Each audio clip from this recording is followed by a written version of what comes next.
9. Jackson says, yeah. 7? Who gave it a 7? Man, don't be a hater. All right, cool. Jim. Absolutely clutch. Coming in with the $20 super chat and sending us. Let's go with 20 finger choice anxiety. I'm really excited to see what this nonsense is all about. All right. 20 finger choice anxiety by Jim.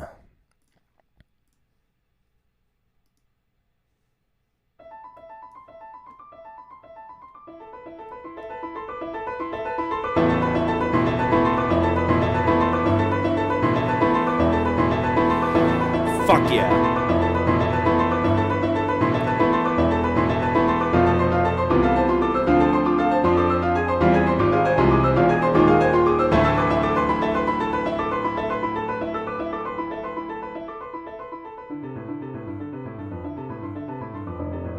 Whoa. Whoa.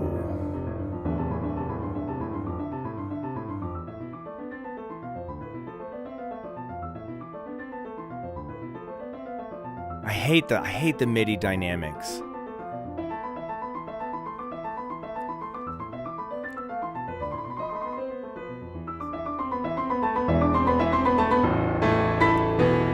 Hell yeah. Hell fuck yeah, dude.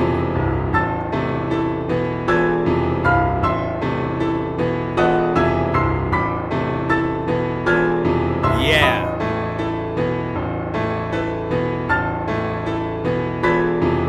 Yeah.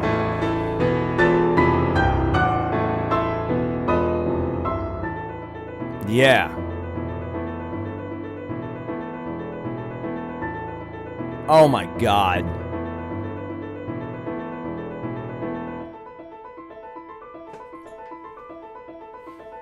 Bro, what? This shit is so tight.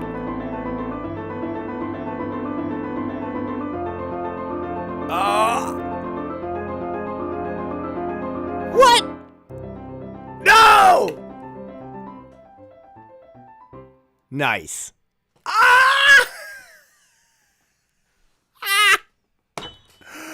What? We're listening to that ending again. That was so sick.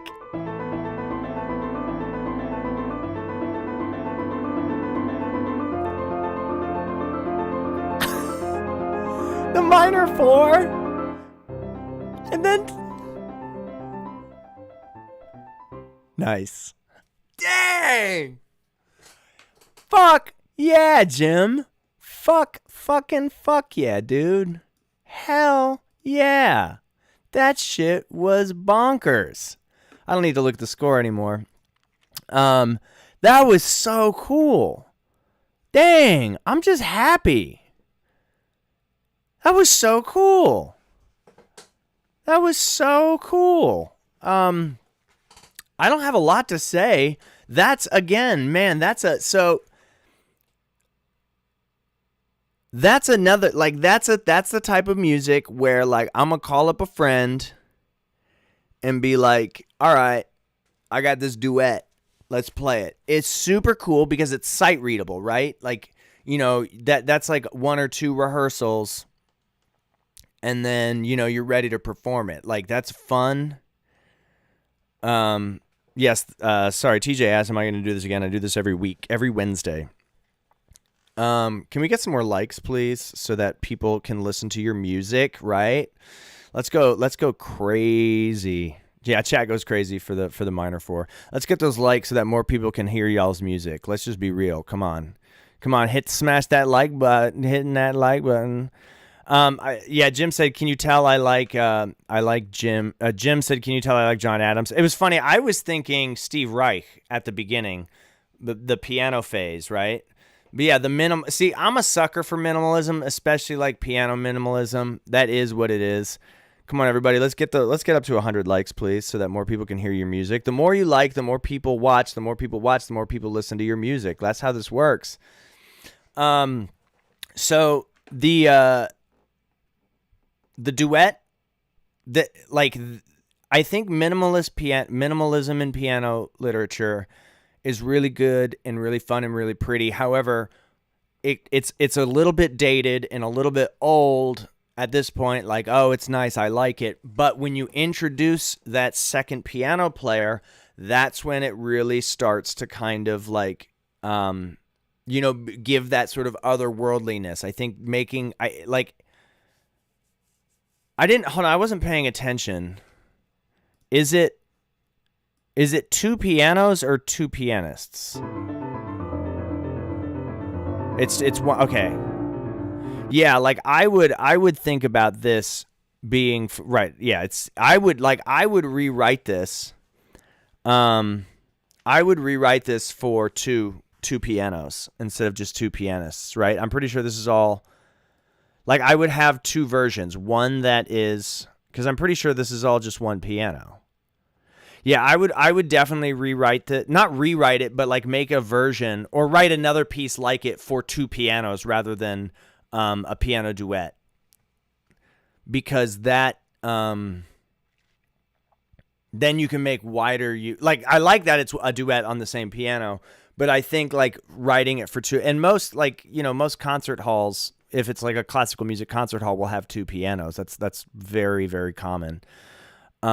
You know what I mean? And like maybe even I could see this scaling up into like a chamber piece that has like a marimba, a vibraphone, maybe a celesta or a keyboard part, an organ even, The only thing is I think that you could have experimented a little bit more with this mixed meter thing, throwing in a couple of, it's all pretty much just...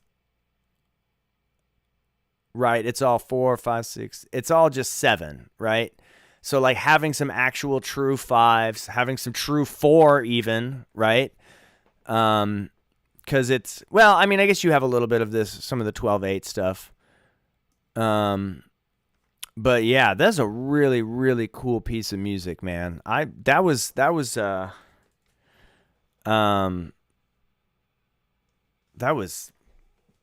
tight. Okay. I'm going to have to give that, like, honestly, man. And the ending, oh my God, the ending with the nice at the end, the minor 4-1. I do, like, the comedic element could take away, but, like, if you did nice. Like if you performed that last bar where the vocalist, not the vocalist, but the performer say nice, and people are gonna laugh, and I don't think that the piece was particularly funny. I liked it and I laughed because it was funny to go from the minor 4, the F minor 6,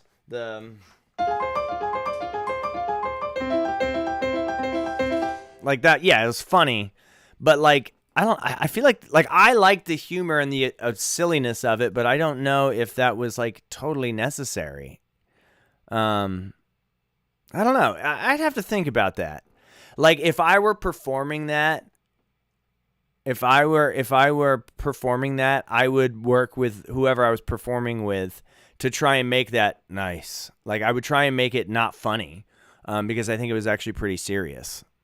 So Jim, thank you for that. I can't decide if I'm docking a point for the ending because I really like the ending, but I'm afraid that it would take away from the seriousness of the music. And maybe it's not supposed to be serious, but it sounds pretty serious.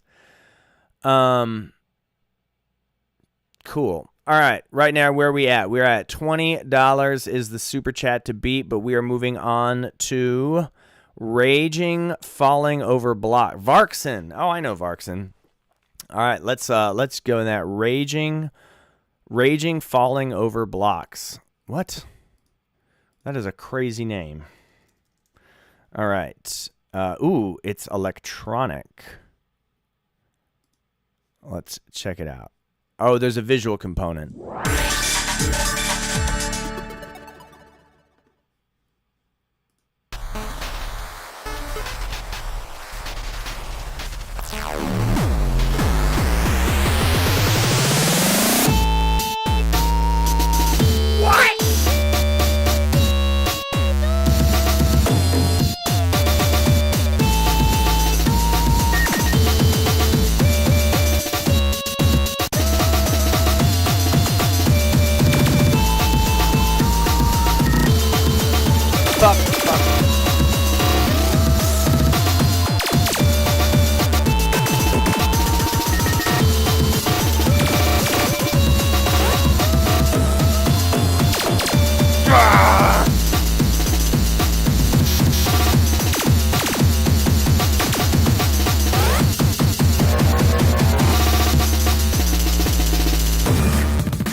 That's what I'm thinking.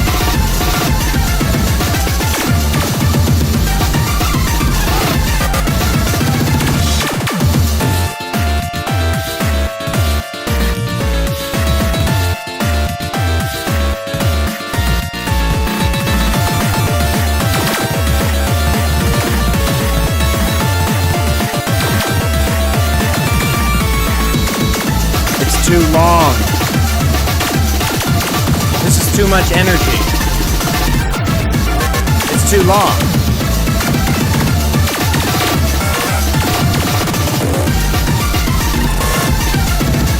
This is so much meth.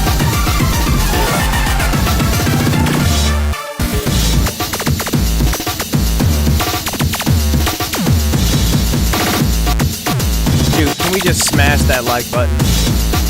Parkson is going absolutely crazy.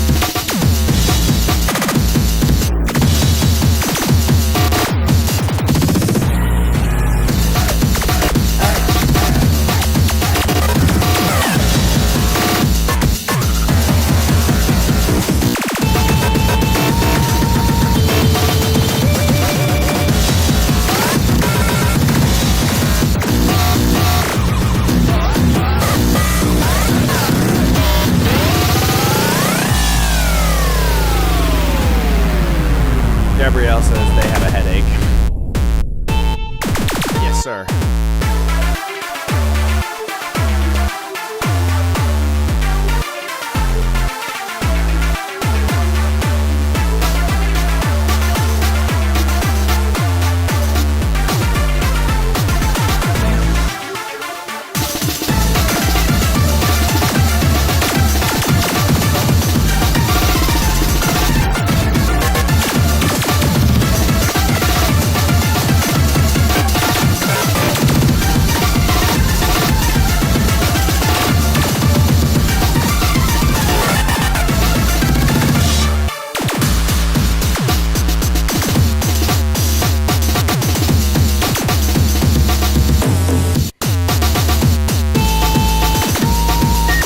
Oh yeah, I forgot about this.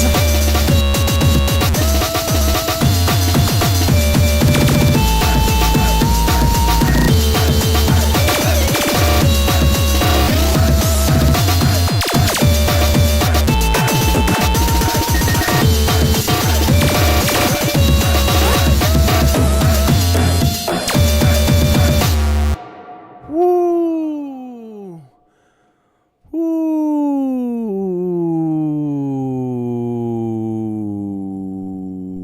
that is a whole bunch of insanity. That was crazy. That was rad. My neck hurts. My back hurts. I'm struggling.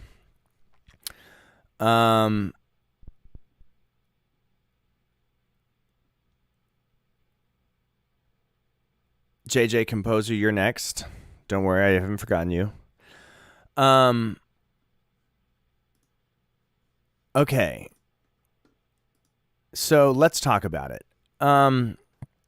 The idea that you just bludgeoned and abuse your listener in such a capacity is so hilarious. You need to, man, see, this introduces a whole additional component of, it brings a whole, actually, my brain has short-circuited. I actually don't know what to say. Okay, let me think about this.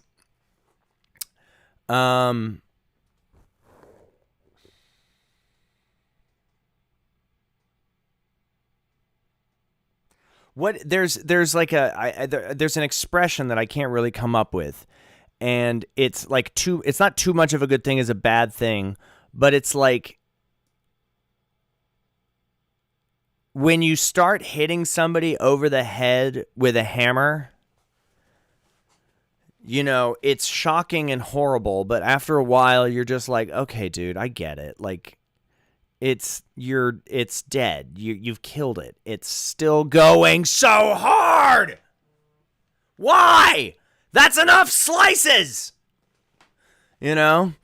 So I personally love it. I think it could be about half as long. 2 minutes.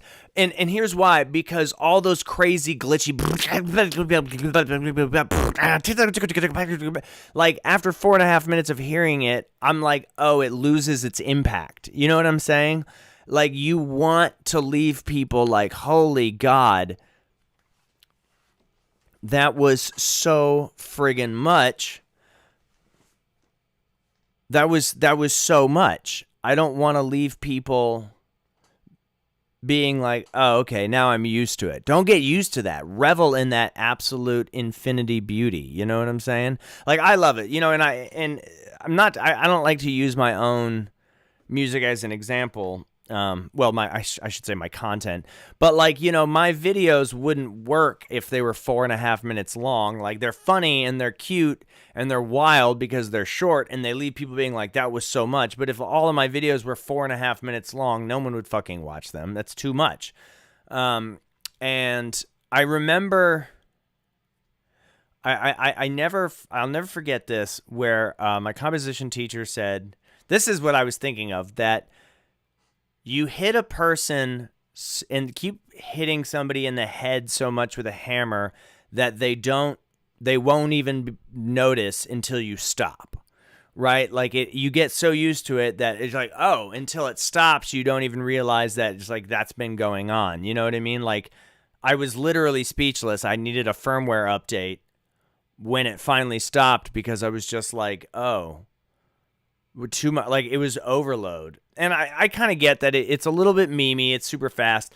Also, for anybody who was watching, somebody said this in the chat. That was done on a tracker. For those of you that don't know what a tracker is, like, that's basically every single note. I think the subdivisions got up to a 64th note. Every note has like a number. It's like a fucking spreadsheet. Like, that's writing music where every single note of that 4.5 minutes of pure chaos is a column on a spreadsheet. That's what a tracker is. The fact that Varkson did that in a tracker is absolutely insane. Absolutely insanity. I'm like actually blown away. Okay, so 20,000 fucking leagues under the sea, bro. Jesse, thank you for the line skip. You will be skipped. I promised JJ to go next. You will be after that. Jesse, I'll give you time to submit your score via the Google form. Richard will send it my way, and you will be next in the queue. But I want to give, so I know Varkson from the Discord server, so I'm going to be honest with Varkson, and I'm going to give them a 7. It could have been a 10. Would have been a 10 if it was a little bit shorter. And I know that sounds like a cop-out, like, but like, it's not that it was too long, it was that it was too much of there wasn't, like, it didn't need to be a minute and a half. There were the beginning and ending. Like, I even said that during, like, where that weird voice thing came back, I was like, oh, I forgot about that. You know what I mean? Like, it was like a piece of bread and then an entire cow that was fried in cheese, then dipped in ranch, and then the bun on top. And it was like, remember, it's a sandwich. I was like, sorry, I was still eating through the deep fried cheese cow that I forgot it was a fucking sandwich. You can quote me on that. So, and that's why I'm going to be a little bit harsh. And, like, that is the type of music that I would play at work, just to be, people would be like, what are we listening to? But it's too long. Too long isn't the right word. It was too long-winded, right? Because it lost its impact. So could have been easily a 9. I'm going to give it a 7. All right, JJ, you are absolutely up next. I appreciate you, from Colombia, right? JJ Composer. I want to make sure that I have the right person here. JJ, what is your title of your composition? I'm going to go into the fan funding and check, and we're going to Chorale Prelude on Misty. Ooh, that sounds really nice. I almost said your full name. All right, here we go. And it's a YouTube video with the score. We love the YouTube video with a score. Okay, blip, blop, bloop. Here we go. I'm excited to hear this JJ Composer.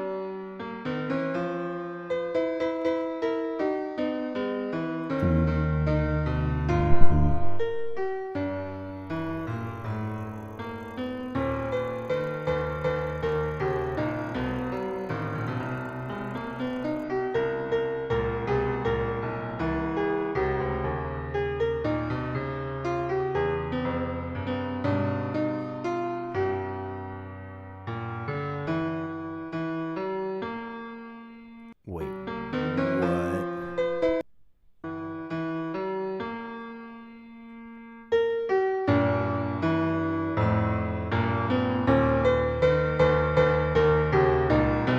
This is unreal.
Okay.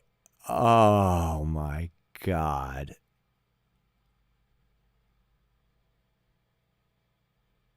I am totally speechless. Again. Okay. All right. Let's talk about it. I have so many things to say. First and foremost, bravo. Brav friggin' O. JJ, you were the first person to super chat on the stream. I wish I'd started with that. Would have been the most perfect Seth David way to open a live stream. So, for those of you that were confused as to why it sounded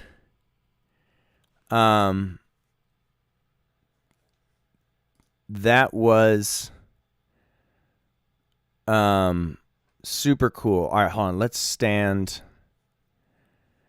Richard, can we use staff chat? Can you we need there's too much going on in the staff chat for me. I just need something very clean. Can you just DM me directly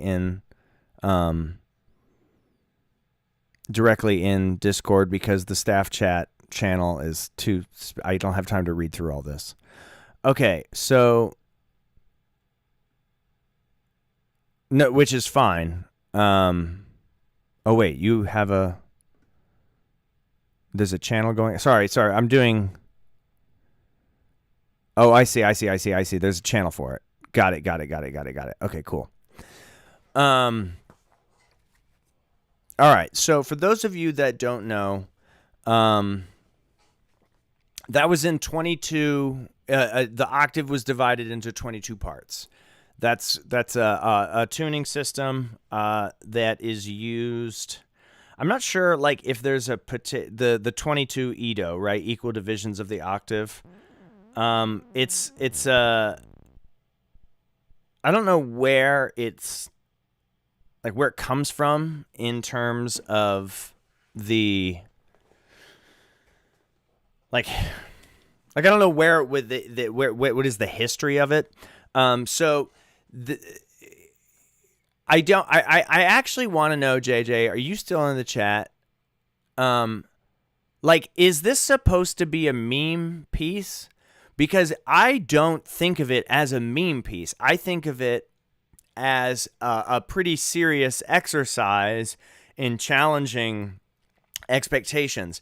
I think it's a shame that it's a MIDI, and I think that if you use that plugin, what I would do is I would put it in a DAW and then use automation and use a good piano VST that has that tuning system and the velocities to actually make it sound like a performance. Because the software, the notation software playback didn't do it justice. It was only playing the tuning that was like interesting, but the rhythms were so unbearable and the phrasing was so unbearable because of the MIDI.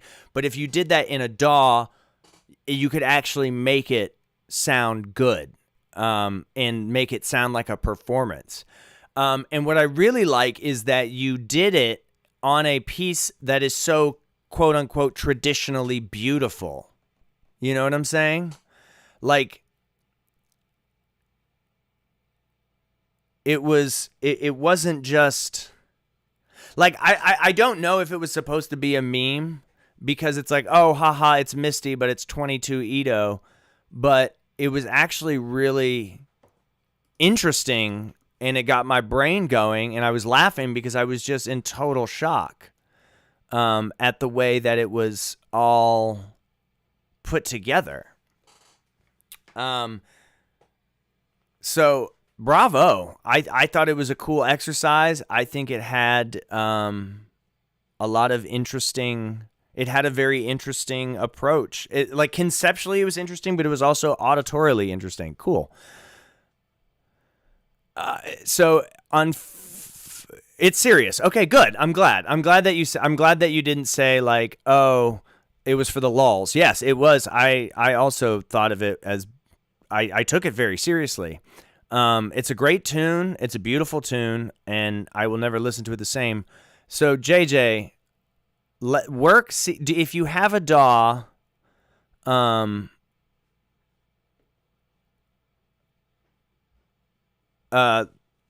if you have a DAW, try and work it out. Otherwise, JJ, I'm gonna send me a follow-up email, and maybe you and I can work together to put it in a place that it can actually be heard in a way that doesn't make me want to die. So I'm gonna have to. I would give it a 7 out of 10 or a 7.5 out of 10 because of the music production component.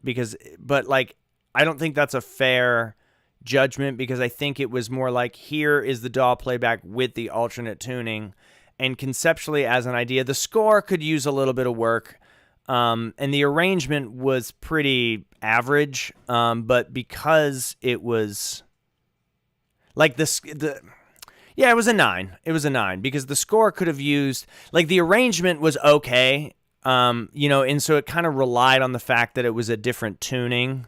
I'm looking at the score right now.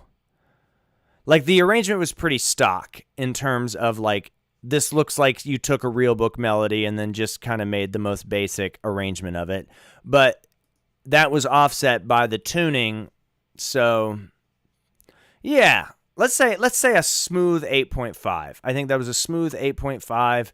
Work on the arrangement a little bit, make the arrangement a little bit more interesting. Like, the more you could obscure the mistiness of it, And then so when Misty finally comes in, it's like, oh my God, this is Misty. For the first like 15 seconds, it's just this kind of weird.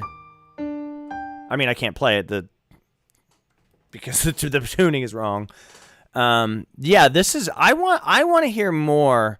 Unironically, I want to hear more 22 Edo jazz. Like that. That is now in my.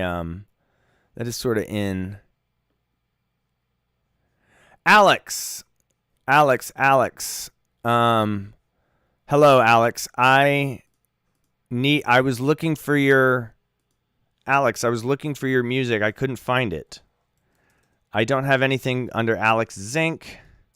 I don't have. Oh wait, here you are. Oh, I found it. Alex is. Oh wait, no, yeah, the Terminal. I listened to your prelude. I didn't have the Terminal. I can't find the Terminal. Alex, fill out the form for Terminal, and we'll get to it. All right, next up we have.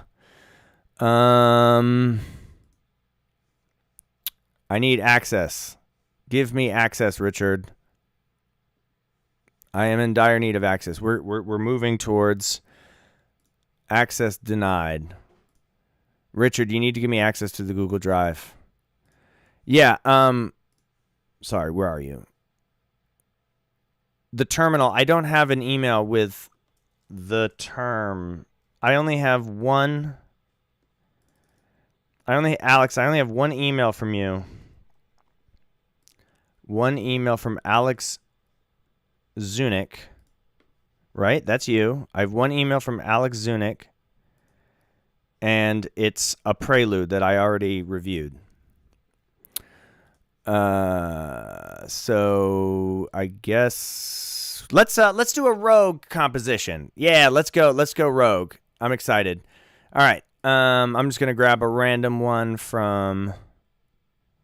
Oh, here it is. Oh, Sonata in the Old Style. It's a PDF. No, we'll get to the thing. All right, this is called Music Thing for When. This is from Star Sparks. Star, are you still here? Let's listen to it.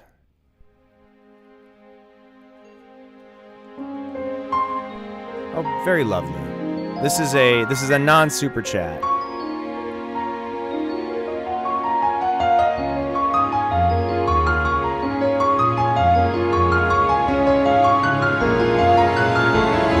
Whoa.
That was gorgeous. Okay, I feel like this is a very biased, unfair assessment because I have been consistently shitting on, not shitting, but I have been shitting on pieces of music like that, you know, that I'm like, oh, they're too gushy or they're too this, and but like there was something about that that totally struck me.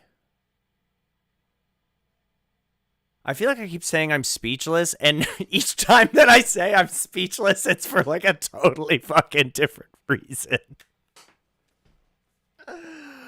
Because I'm like, what?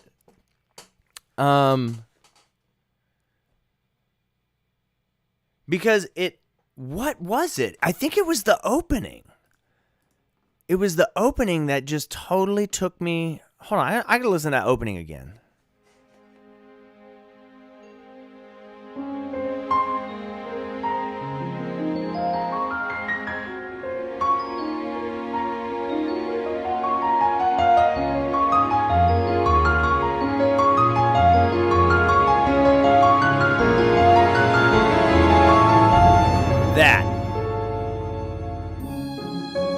That weird little chord, that just sucked me in immediately. See, that is like, I'm so fucking mad right now because that shit was so tight. Like, that is all it takes for me. Maybe I'm just that fucking easy to please. Where like that's all it takes for me to like, I was like, what was it about this piece of music that was different than all the other sort of lush, big, beautiful, you know, Disney, Nintendo video game that like I was like, oh, I like these, but they, you know, it's, what is it missing? But like it was that one A flat in the goddamn violin that like it just sucked me. It was like an hour. I mean, an hour. It was like, it was maybe 4 seconds of music that just drew me in immediately, and I was like, whoa, what is that? So when I am talking about these things, about like, what is that extraness, you know, it looks different for everybody. It's just an A flat. It's a motherfucking A flat and a goddamn violin. It was like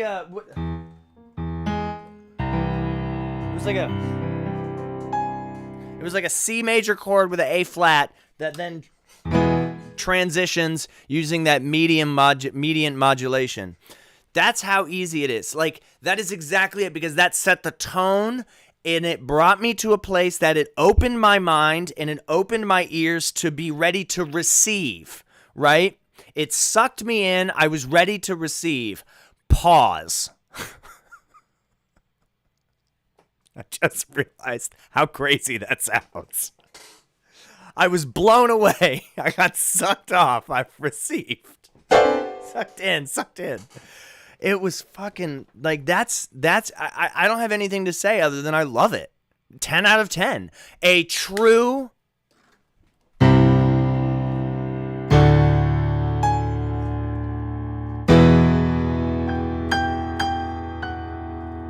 A true 10. I don't know. I wish I realized I don't have like a soundboard. Star, that was incredible. Beautiful. Thank you so much for sharing that. I'm so happy. It was just good. I feel like I don't have anything more meaningful to say other than bravo. Bra fucking oh. All right, let's listen to Alex. You will be up next. I pinky promise, no crosses count. Now, our good friend over here, Jesse Malnick, has submitted a sonata in the old style, and I am really excited to hear what it is. It's hard to follow that, man. I would not be trying to follow that, but who knows? Maybe sonata in the old style is really the move. So, without any further ado, let me close out of this nonsense, and sonata in the old style.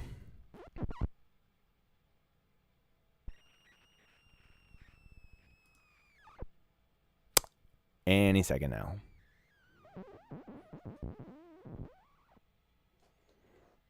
It is.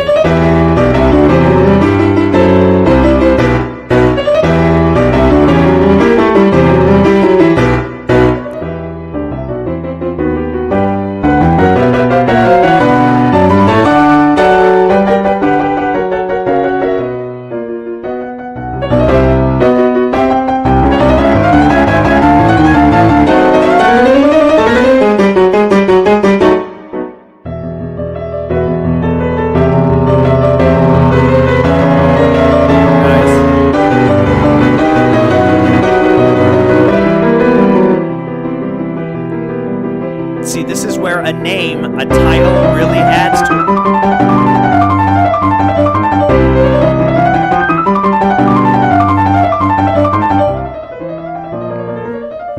Woo! Cooking.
That was a mistake.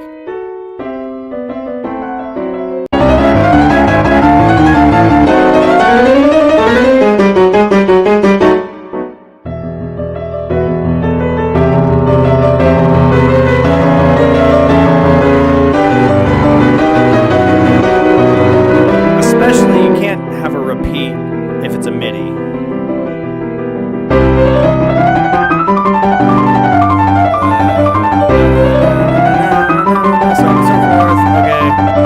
So this is where the Sonata in the old style, it makes sense. Like, I understand the title, I understand what it's doing. It's reminiscent of... It's got a little bit of Kabalevsky in it. Kabalevsky makes some notes on it. I don't care much for this. Like, the left hand should be doing something more wild.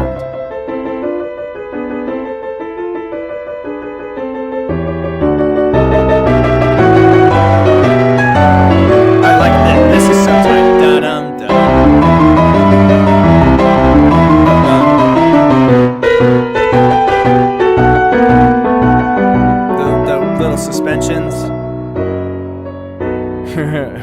Half cadence.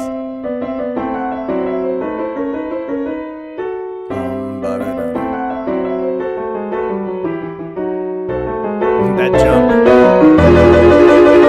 Yeah. Bowser's Castle. Bowser's Castle. Bowser's Castle. Very technical. Ew, fix this. The spelling is terrible. C, D flat, dude. D flat to C.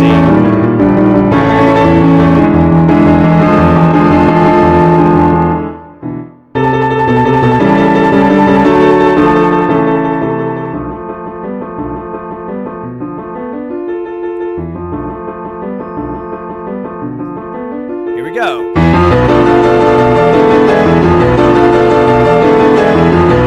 Oh,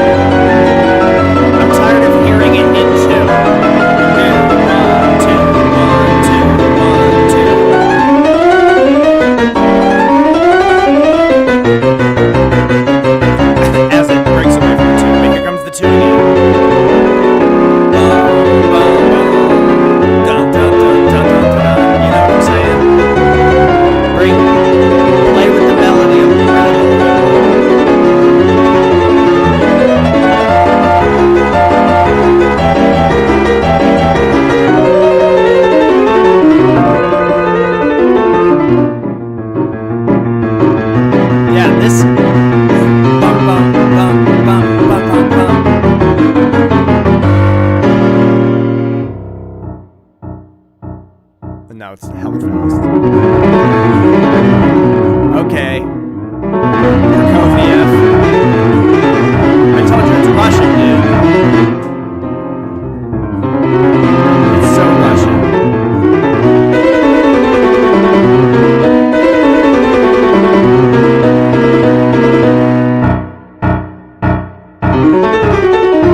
Oh, a chat? What?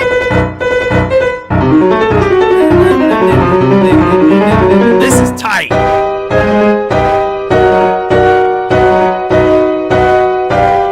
Yeah. Woo. Hey. Uh-huh. Oh. Yeah, yeah, yeah, yeah. We live on the street, you know what I mean? If I can rap over your Sonata, it's a win. But I can't rap. This is so crazy! I think it's the MIDI is making my brain hurt.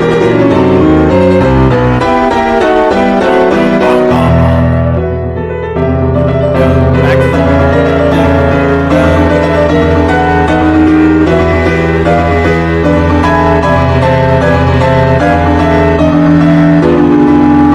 Here we go. This is going crazy.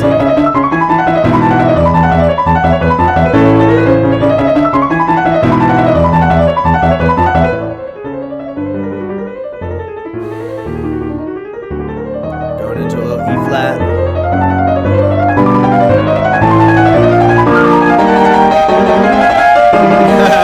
Nice callback.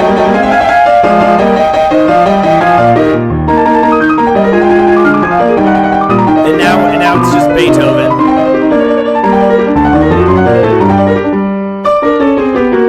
Yeah.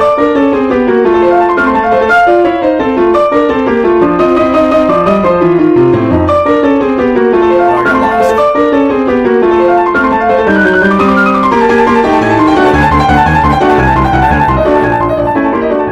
Here we go. Now we're in G minor. Sort of.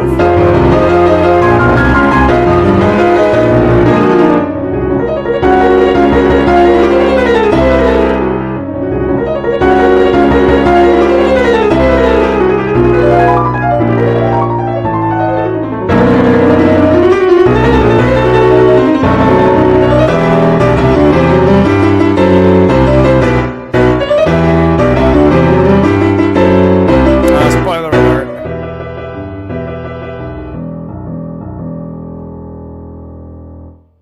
Okay. Wow. That was a journey for sure. Of all the sonatas written, that was most definitely a sonata in the old style, which I like. Okay, yeah, this is a whole concert. This is crazy. Absolutely bonkers. Okay, wait a second. I transitioned out of the score. We gotta get back to the score. I forgot. Okay, so the repeats, I'm not a fan of repeats. I don't want to spend too much time talking about that. It's like, oh, it's a sonata. It needs the repeat. You know, it's like, why? Why does it, somebody in the comments said like, oh, the sonata is difficult because it's rigid but not rigid. I mean, sonata in the old style, I think I made comment that the name, like, that tells me like it's funny because it's like, if I would listen to this, I didn't need somebody to tell me this is a sonata in the old style. You could just been like, sonata by composer arranger. And I would have been like, oh, sure. This could be a pickup measure, just a technical little thing. This, the tacit is unnecessary. Just make it a pickup. Wow. Really big, really, really powerful stuff. I love that where it was like these like kind of weird free jazz bebop lines. Where was that? Here. This shit was sick. This was like the breakdown. Really interesting. If you're going to write something that is in this style, you have to ask yourself, who is this for? This is moving into like composition, a little bit of philosophy, right? of like who is going to perform this. So pianists will enjoy hearing this. Like even though it was just MIDI, I really enjoyed this. Like as a pianist, I listened to this and I'm like, wow, this is a cool piece of music. Notational stuff here. Fix this. Like these, I don't want to get crazy on the engraving, but like these random, like why is it just eighth note rests? Just fix that. It doesn't need to be that. The harmonic vocabulary, pretty dense, reminiscent of, late romantic, early modern Russian, kind of in the middle. I had referenced Kabalevsky and Prokofiev, definitely hearing it. Beethoven at the end, really cool. But yeah, it does sort of make me wonder, like, who's going to perform this? Are you a pianist? Are you going to perform this? Jesse? Because I would love to hear you perform this. You know what I mean? Like that would be the move. I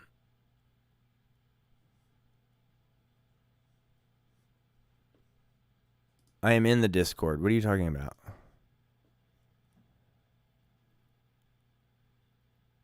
Okay, cool. Sorry, hold on. Richard.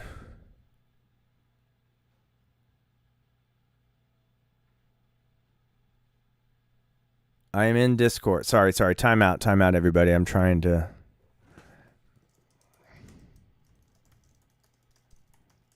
Wait, was it not... I don't understand. Was it not scrolling when I was going through?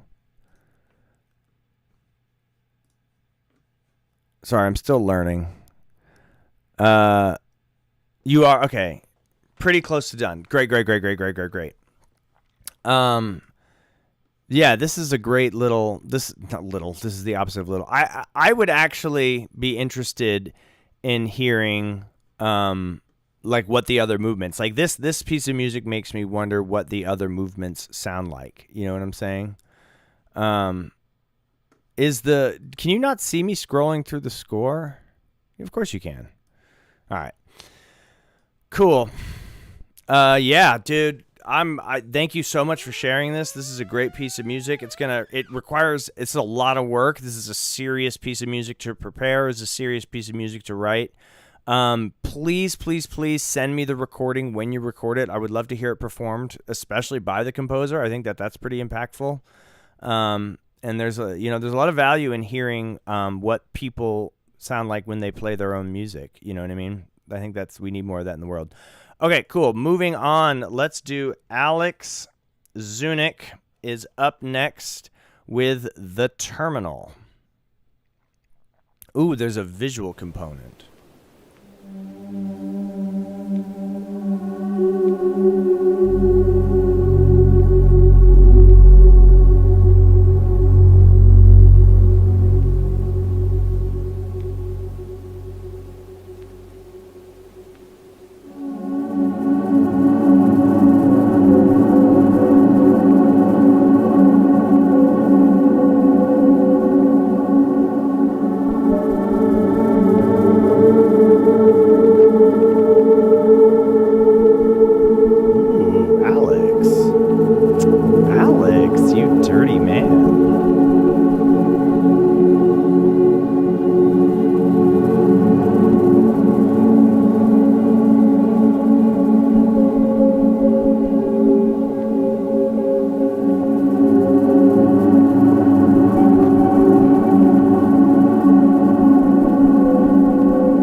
That was a journey for friggin' sure.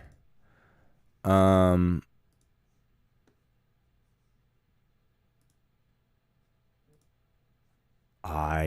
sort of at I'm sort of in awe. I'm sort of speechless. It was very meditative. It was beautiful, absolutely gorgeous. Yeah, somebody had in the chat had said somebody had said something to the effect of Aphex Twin, or I think they literally said it. And I agree wholeheartedly. I feel very somber. I feel very restful. The piano with the little RC20 Warbly app, not app, plugin. So for those of you that piano at the end, that was almost definitely RC20, which is like a vinyl thing.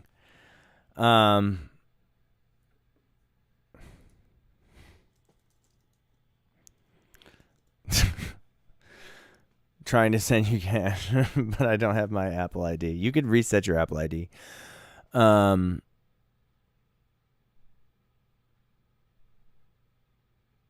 It was... I didn't love the piano. I'm going to be honest. I did not love the piano. I liked the piano, but maybe it's because I recognized the plugin. Like it sounded like it. This you like go find an out of tune. Go find an out of tune piano and record it. Don't use a plugin. Don't use a VST for that piano. I was close, right? Isotope vinyl. What did I say? RC20. Same thing. Yeah.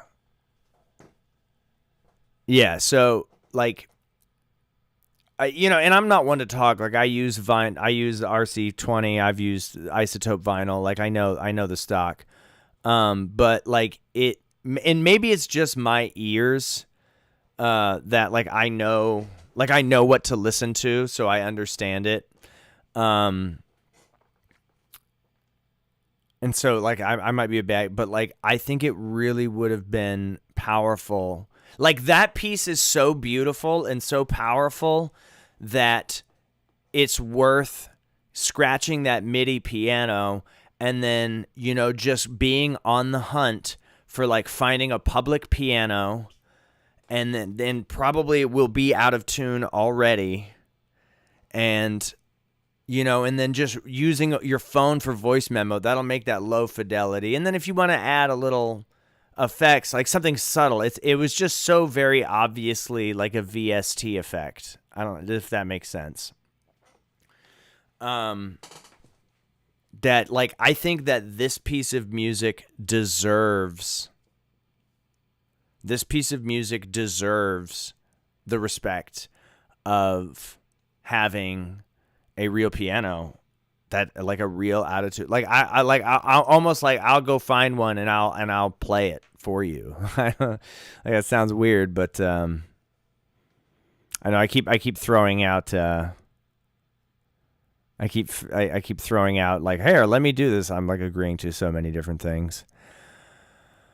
Wow, that really left me rested. Okay.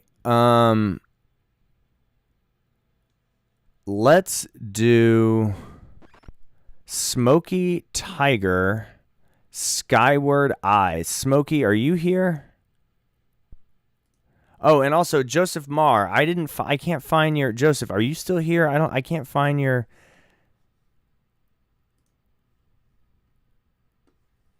I'm just going through the Discord. And we're going by the Discords because I'm having some trouble getting things together. Wow, that was so good.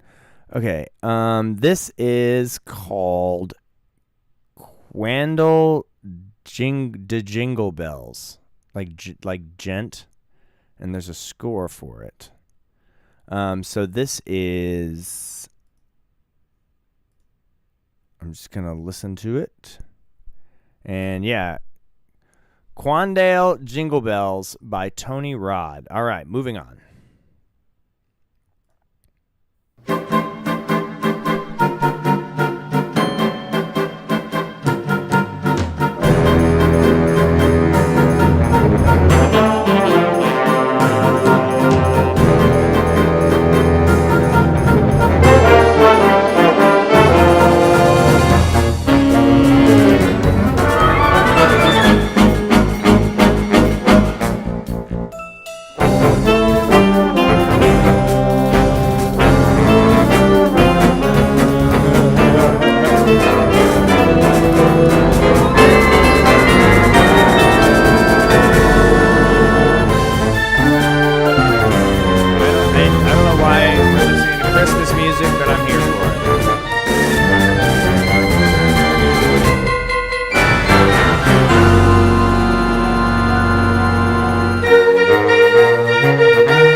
Wow, that was really something.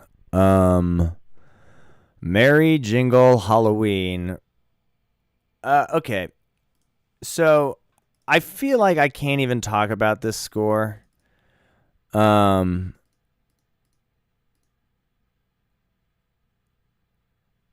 It's just so ridiculous. This is like, oh, I watch Adam Neely videos and learn how to gent and jazz. I like it. Like, don't get me wrong. I think it's cool. It almost works better as a piece of MIDI music, because like, I don't know how reasonable, like, I don't even understand what I'm looking at. Like, what are these chords? Are these the horns? Is this horn division? I know this is a condensed score. Oh, I see. B flat, A flat, clarinet, oboe, flute. So those are the winds playing the chords. I see. So it's wind band music. Glock. Okay, this is making a little bit more sense. Like I wonder who, like, this is pretty advanced to play. Like this would require a rock solid band to do all these really wild mixed meter. You know, I mean, going from 7/8 to 3/4 to 5/8 to 9/16 to 3/4 with triplets, 7/8. But as far as like through line composition, like that was good. That was like for a through composed Christmas melody. Again, like I sometimes with these things I don't know if it's supposed to be a meme or not. Like there's humor, so it's meme-esque, but like I take this pretty serious. Tony, are you here? Mr. Rodriguez? Are you present in the chat?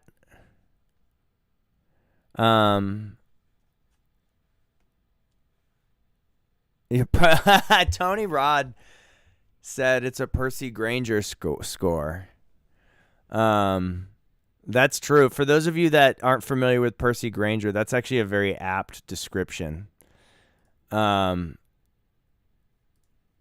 totally vibe with that. Percy Granger wrote some very, very weird band music. So I like it. I think that it would be difficult to play. I thoroughly enjoyed it. I don't like Christmas music.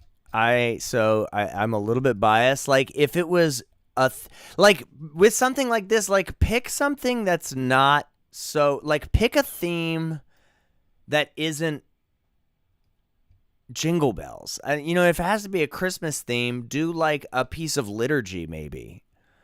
I feel like I'm being a little pedantic here, but you know, like be more creative, like everything, but be more creative with your tune selection. Like it's like, oh, let me appeal to the widest audience possible by doing the one tune that everyone knows and making it as fucked up as possible. And it's cool. It's super funky. I mean, the grooves are awesome. But this is very much giving MIDI composition, you know? A competitive marching band, yeah. I love it. Okay. That was a smooth 8. I give it an 8. 8.2. All right. Next up for review is we should have Maestro Tony Rod, right? Tony Rod is up next. Do we have Tony Rod's piece of music? Okay, no, that's all right. I'm going to wait for Tony Rod. You will come next. In the meantime, let's pick a non-super chat. We're still doing, all right, let's do, this is called, let's see here.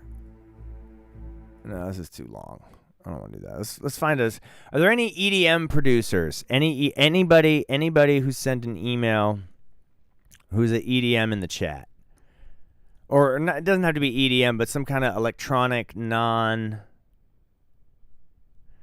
kind of non-score music. Anybody got a song in the chat? I want a non-score right now. I'm looking for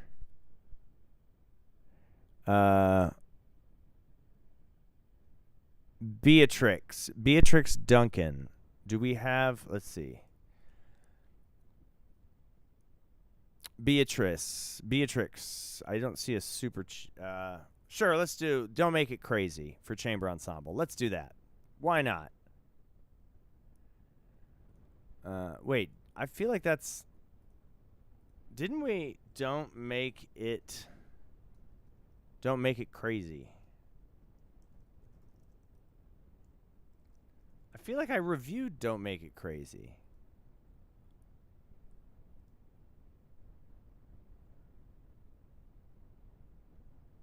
Sure, this is a non-super chat. Okay, so let's it's a Muse score. I don't know if I don't like the Muse score kinds of things. But well, screw it. We're going to do it.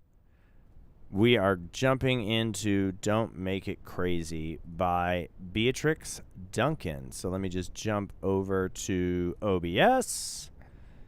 And we're going to do window capture and transition over to here. And here we go.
Whoa, microphone.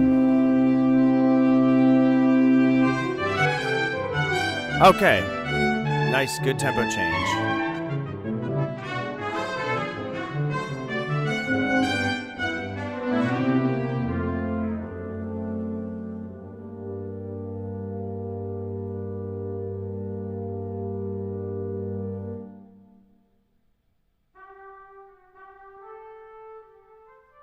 Very, very quiet.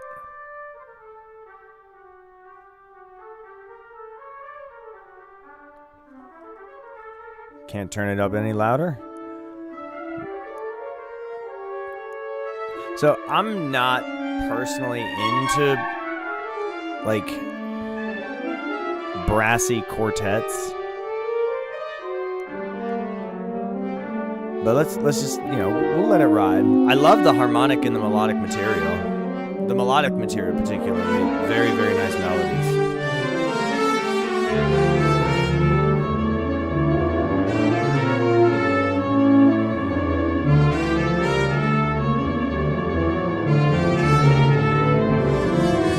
Full out Looney Tunes a little bit.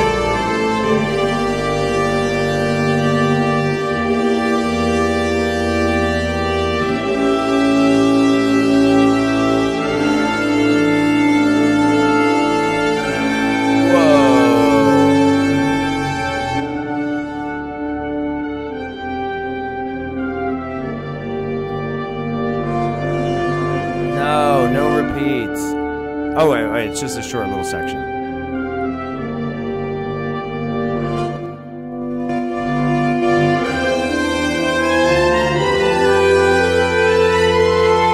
This is really good. I don't know about that chord, though.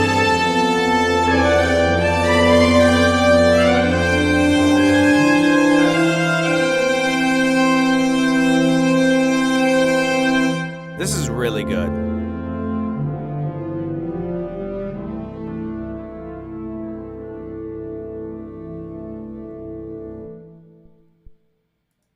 Solid piece of music. Very nice. I'm happy that I listened to it. Okay, so what I was saying about so if it's a piece of chamber music, I'm going to assume you're a brass player.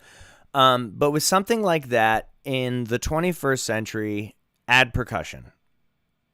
Just plain and simple, it needs percussion. You should have added percussion to it. A percussionist, maybe one or two percussionists doing some things. It's solid. It's got. I feel like I keep saying that. It's solid. It's solid. It exists. But it should have. It needs. It's a lot of rich textures because you can really accent some of those beautiful melodies that you've put together with like a glockenspiel, a vibraphone, adding some rhythmic components to draw in the listener. And again, this is a little bit of philosophy, but it's like, who is this for? What are we listening to? Melodic. I feel like the melodic content is wasted on a piece of music that will only be performed at a conference. Whereas if you added some percussionists, like, you could play this at a show and people would be like, whoa, that was different. That was weird. That was really cool. So it was, I like it a lot. I just, this, but like, I understand why pieces of, chamber music like that exist in terms of like the quartet for, tuba. Wait, what is it? Tuba. I forgot now. Trumpet, tuba, French horn, and euphonium, I'm guessing. You can submit just using the form and just as long as it has the audio link, if there's no score. So somebody asked in the chat, Isalick. Just send the Google form that's in the description. All right, cool. Yeah, that was a 8, 7.5 out of 8. Dion Bird, thank you for the $5 right now. Dion Bird is second in the queue. We have one more, Joseph Marr. Joseph, are you still here? Is Joseph Marr still here? Because I could not for the life of me find them. Dion Bird, where are you? Where did you submit your piece of music? I want to see it.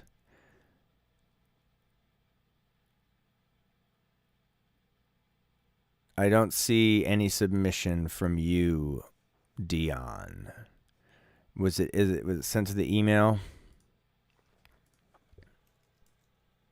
Dion. I don't have anything from a Dion in my inbox or on the thingy. Electronic ambient. Ooh. Oh, Dion, thank you. I appreciate that. Okay, no skipping, just doing. All right. If we're gonna jump, we still got $10 super chats going on over in Joseph Marr. So let's go here. This is a piano and vocal piece. Ooh, I hope it's a recording that actually has the vocal in it. Let's see what this is all about. So we are on $10 super chats right now. Thank you, Dion, for the love. Appreciate that big time. Nope, it's going to be MIDI. Boo.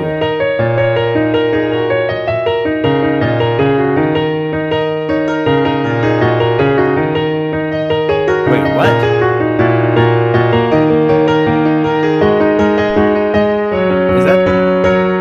I'm so confused. Why is it called piano and voice?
Cool.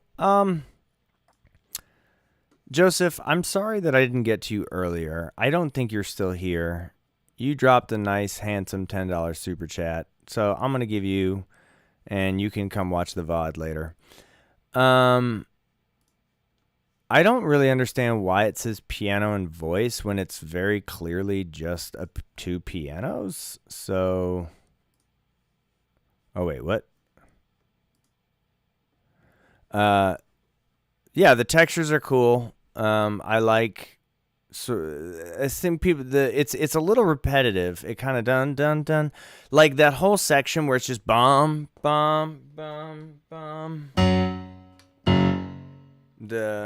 This thing wait, what?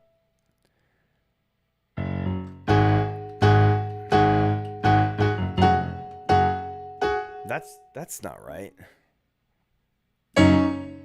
Huh, weird. Oh, that's not the part I'm thinking about. It didn't. I feel like that was the meat and potatoes of, like, that was sort of the meat and potatoes of the whole piece. Was when it transitioned to that sort of menacing dirge right here. Why does that sound wrong?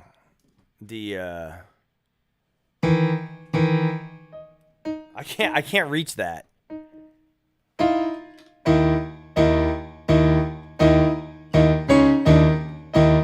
It's fine. I have to hit the D sharp and the E natural with my thumb. That's really hard to physically play.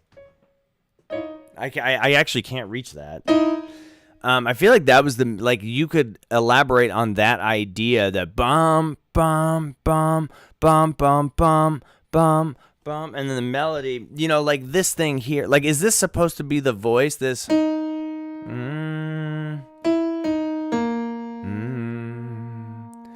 Bum. Like having that this stuff here playing in octaves in the left hand, or the second piano part, whatever, that melody playing in.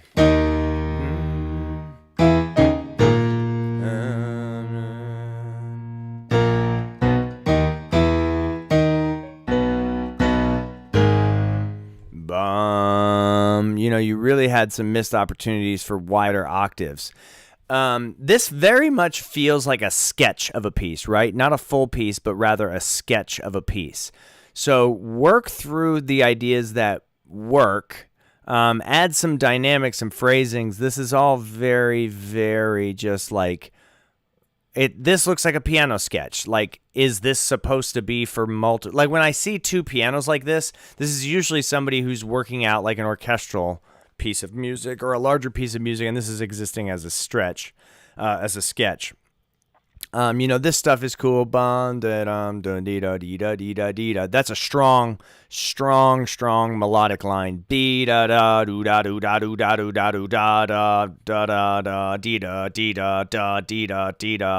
Like that. That's beautiful. This stuff here. The rhythm, really interesting rhythm. So I like that, and I mess with that. Elaborate on that a little bit more. Yeah, it's just not flushed out. It's all pretty. It's very much in its I almost can't score it because it's like it's incomplete. It's just a couple of things, right? So I don't really know what else to do with it. But yeah, the bottom line was the voice, but there's then it goes into other parts. You know what I'm saying? Like there's multiple voices. I'm really confused. Okay. Alrighty. So where are we at now? It looks like we are all caught up on our super chats. So, Tony, did I get to you? I didn't see your name in Tony Rod. Did I get to? Oh, I want to make sure that I get to Tony. I don't see anything. Tony, are you still around?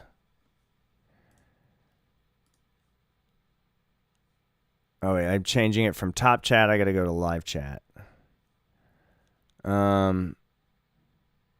Is Tony still around?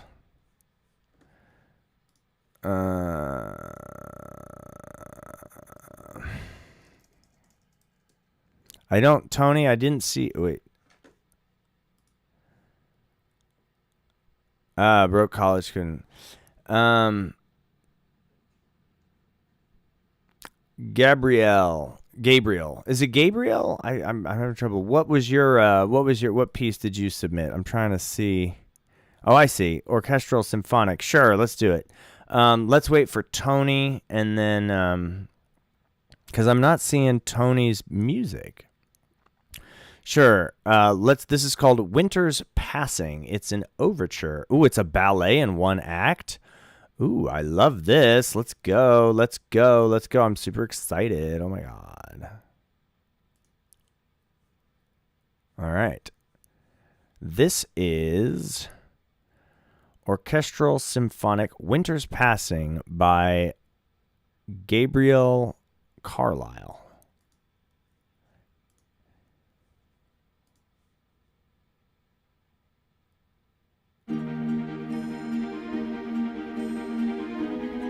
Ooh, nice.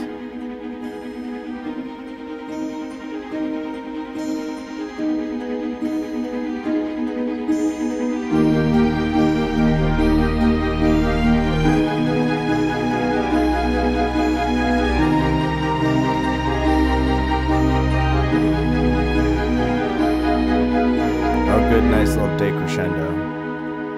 Not decrescendo, rallentando, excuse me.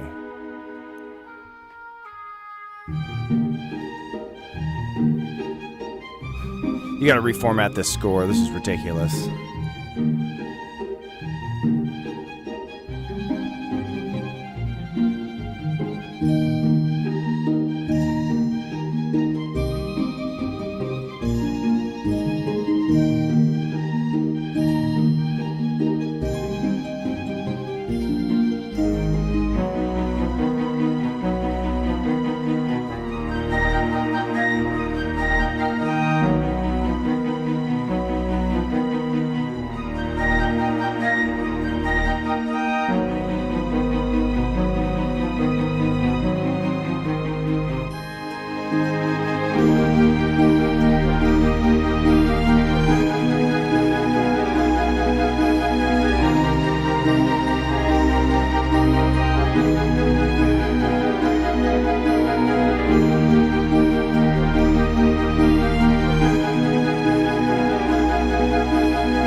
Oh, short and sweet. Oh, damn.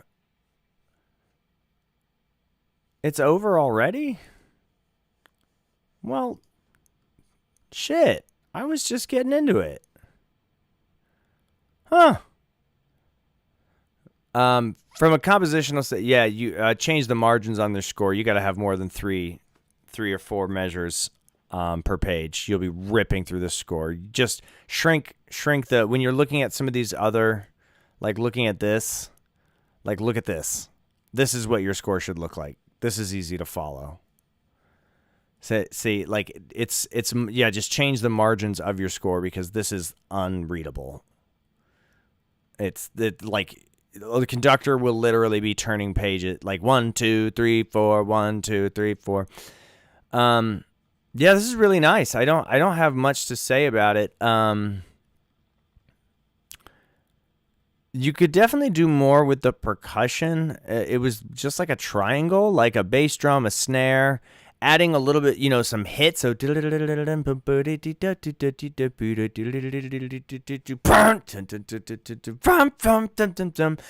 look at, I don't think there's any point in the score where it's all tutti, right?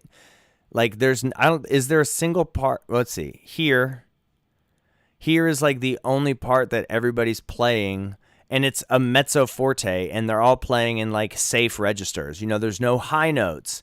There's no big moments. It's all very safe. It's tepid. That's why I think I was like, "Oh, is it over?" Because it didn't get where it needed to go. I really enjoyed it, but do you see does the flute go above the G? Oh, B. Okay, there's a B here. But okay, here it is. The violins play up D to E.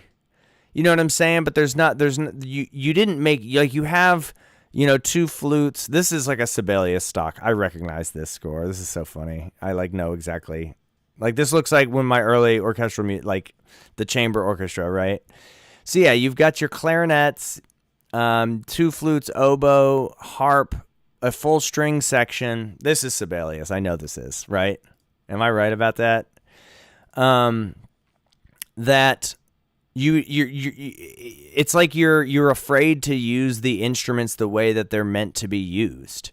You know what I mean? Big, dramatic contours. Is that a word? Like the contours of the rising and the falling.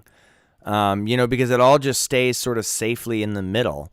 Really feel comfortable playing with the extremes in the various directions.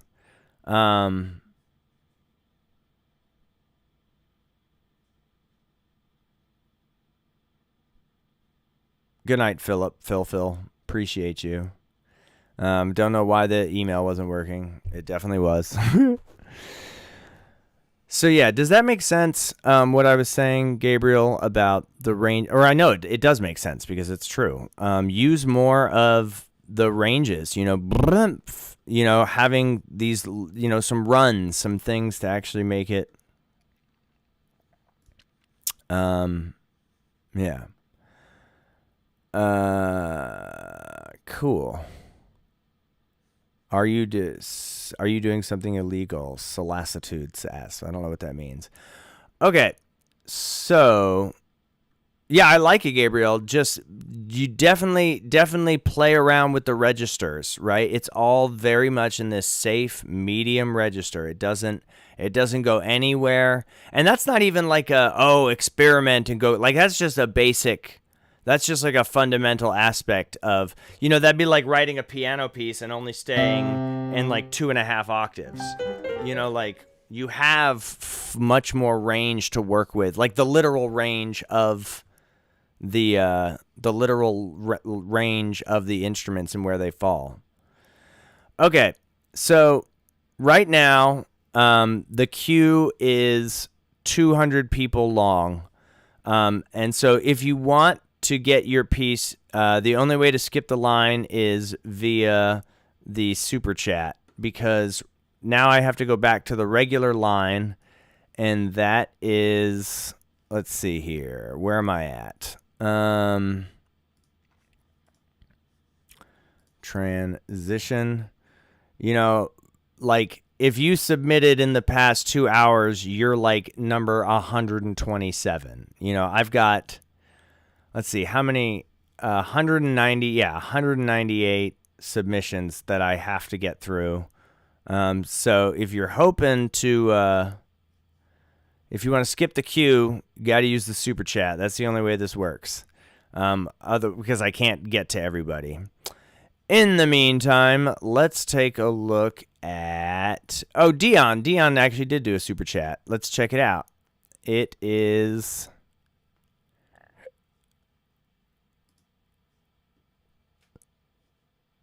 something.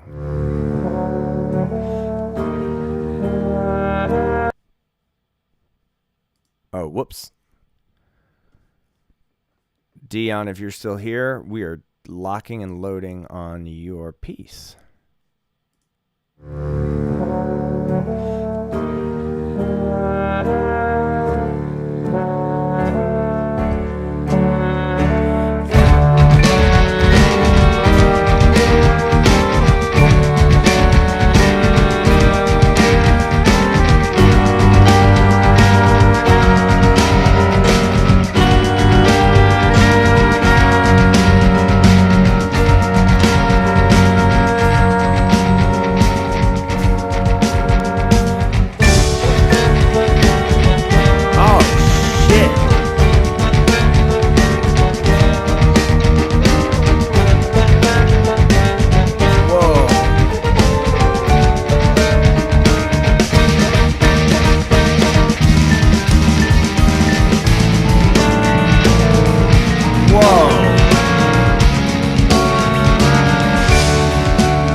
This is so fucking cool.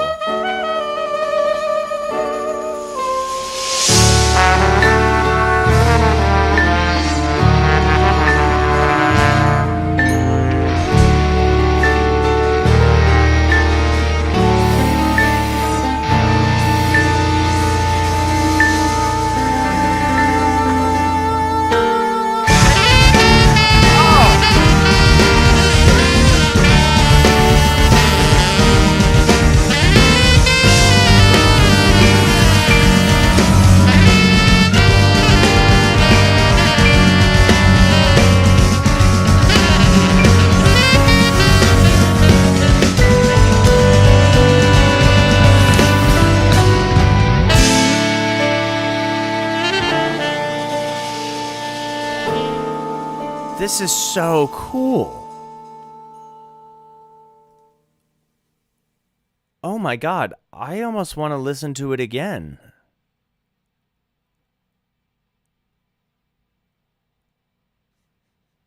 What is what is the what how did you are those what is that the instruments?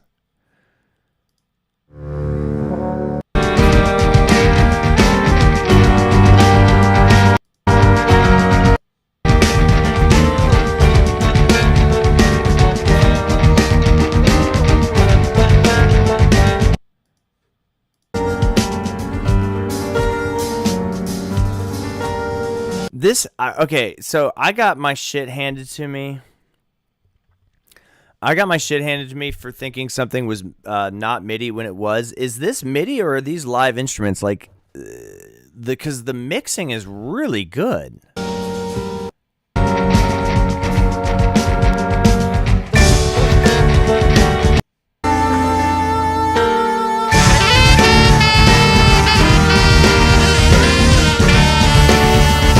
Is it a mix of live instruments and?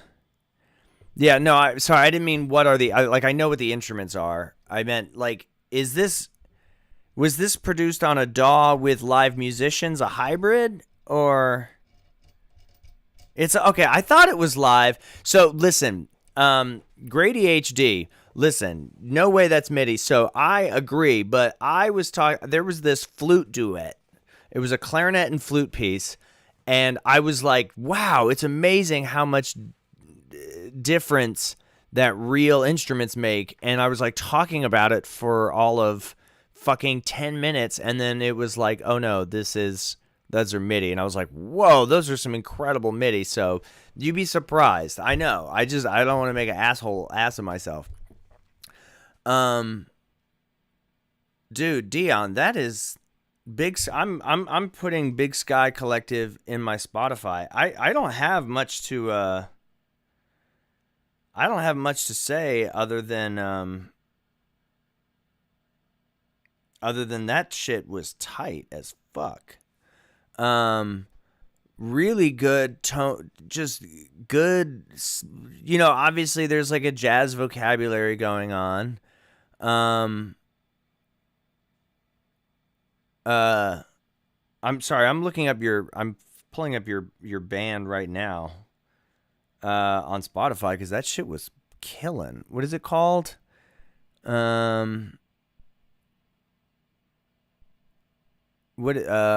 is your band called? Big Sky Collective. Are you on Spotify?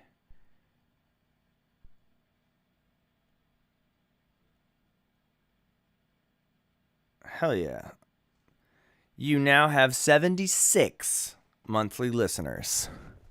That shit was tight. Hey, row 88. Thank you. The song file is compressed. Yeah, but I kind of like heavily compressed music. That shit's crazy. Yeah, man. I like the score. So the score that was sent to me for 3.5, it's just the alto part. Like, it's just one. That's why I didn't RH0818, thank you so much for the super chat. Appreciate you. Did you submit music? If you did, you have skipped the line. But I don't have a piece of music for you. So I'm not sure if you're just donating or if you're just skipping the line. 3/5, Dion. That shit was tight. I'm gonna real quick just kind of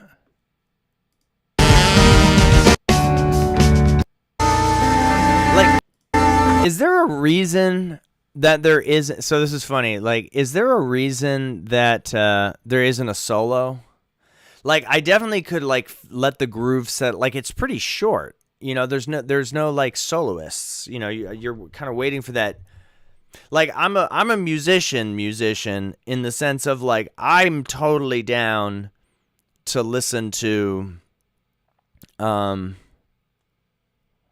totally down to listen to like a burning sax solo. You know what I mean? A couple choruses. Like, was there a reason that you didn't have somebody soloing over the changes? 3/5 is the title. Yeah, I mean that was that was a 9.5. You know?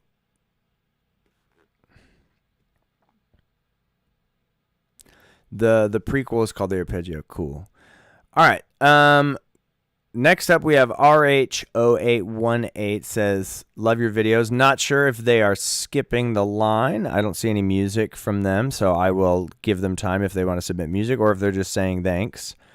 I'm assuming that just by saying thanks. So I appreciate that. That really means a lot to me. Not that anything else doesn't, but I just really appreciate that. Okay, let's listen to how to play Azumania. Their piece of music is called Ruminating, Isolating. So let's see that. And then I think I'm going to have to wrap it up because I am very tired.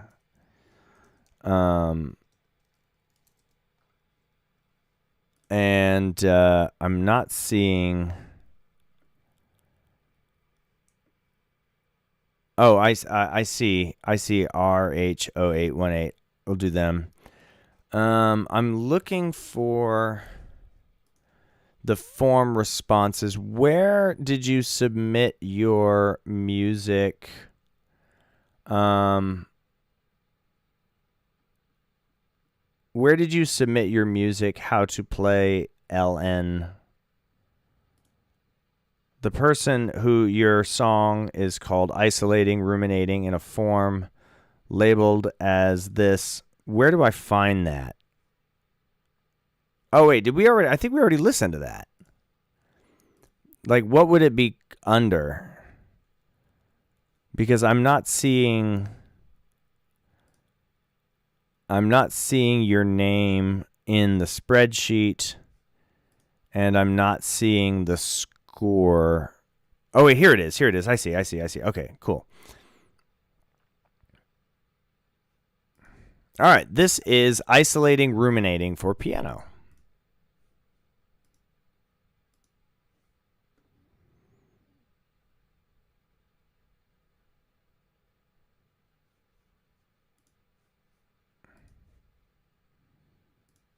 Any minute now. Okay. Cool.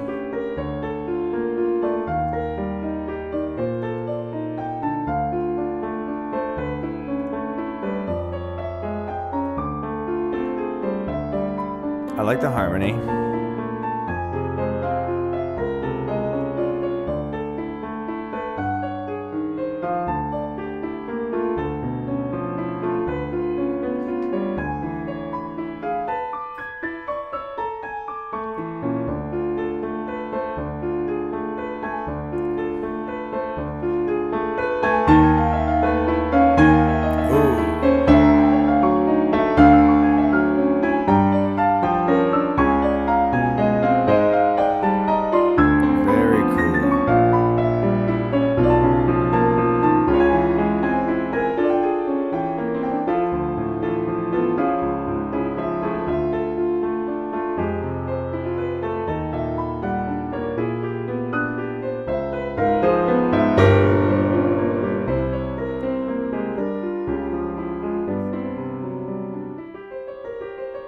Oh, nice. Quasi cadenza. Yeah, okay.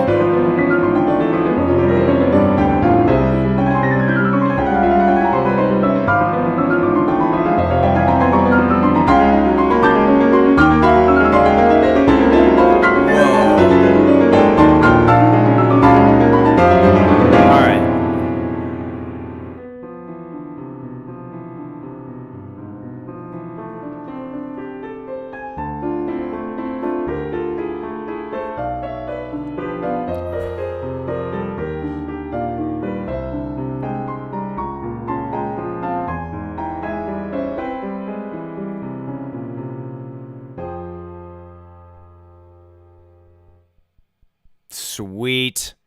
Thank you so much for sharing that. How to play LN. We got Hockey RH 0818. You're up next.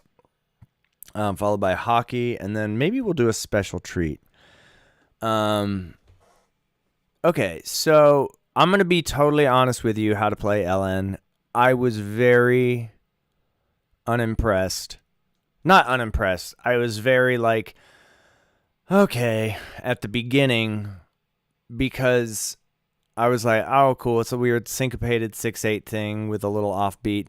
But then as it started picking up, like as soon as these quintuplets came in, I was like, okay, we're going somewhere. You know what I'm saying? And then it was like, whoa. And then you started over here, you started opening up, adding, a melody line with the supporting chords. I was like, okay, we're picking up. Then by the time it got to this cadenza, I was like, oh, damn, this shit's popping. And then it just started getting crazy. So really good trajectory. This is a great example of how to sort of build momentum. I do wonder about the technicality of this. So as a piano player looking at this, like, I know it's totally possible to play, but this is difficult. This is difficult music. Like this would require a great deal of work. And that's something that you want to be careful with when you're playing, when you're writing something, is like, who's going to be able to actually perform this? You know what I'm saying? Time for me to have some water. Good Lord. Because this is like, this by the time it gets to here, like this is sight readable. This is not. Then a beautiful little transition where you had this, the quasi cadenza then changes into a left-hand pattern that kind of works its way up, develops a contour going up, and then it kind of sinks back down. Soft, good mood markings, the soft and calm, aggressively, really sensible, tasteful approaches. Fix this. Don't have this ugly fucking measure at the end like that. Probably don't need the key signatures if I'm being honest. Like, is it really in A flat? Is it really in F minor? This is, it's not particularly tonal. I don't think that, you know what I mean? Like now we're in like kind of weird D sharp minor land. Like, I don't know if the key signatures are, that's just a notational thing. I don't know if if I was reading this, I'm like, oh, it's in D minor. Then it's like, oh, now we're leaving D minor. You know what I mean? That's just like a technical, like a statistical thing. Statistical? That's not the word I meant at all. It's what is the word I'm looking for? Also, it's weird that you went into 2 with the triplet feel. Like, is that a metric modulation thing? Like, as a performer, I'm like, wait, is this you want to put a tempo marking, a metronome marking here to indicate, like, is this now, like, does the quarter note equal a true quarter note? Or because as a performer, I'm just going to be like, oh, it's just triplet. It's the same tempo, but it's technically, it should be faster. So I would definitely put some kind of indication as to what the tempo, what is supposed to be. Like, is there a metric modulation here, or not? I think there is, but yeah, very cool. This is good. This is like a strong 9. You know, a very strong 9. So well done. Well done indeed. Okay. We are now on to RH0818. We are in the $10 super chats. 10 is the number to beat. Let's jump on over to RHO. Why do I recognize your name? Brandon Gaming. Sorry, I didn't mean to. I just doxed you. Let's see what we got. Ooh, can't play it. I have to download it. Got to download. Okay, I'm downloading Final Battle. Ooh, I'm excited. This is going to be tight.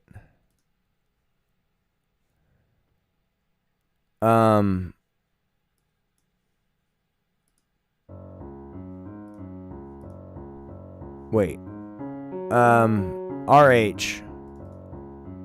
Final Battle. This is not the music. I think the audio file you sent is corrupted. It's not showing as a downloadable file.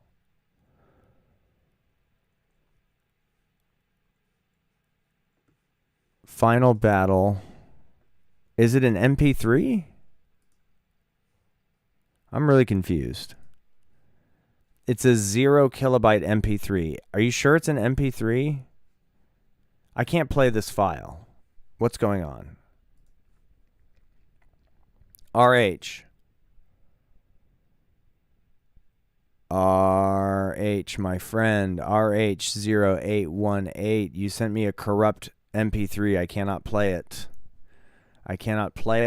I'm going to give you a minute to... I'm going to check. Maybe did you send it to my email address?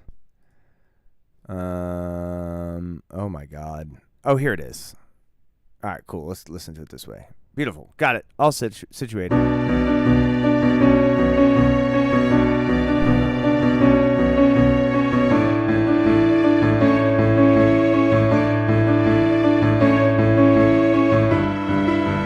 Oh, I like the subtitle Thought.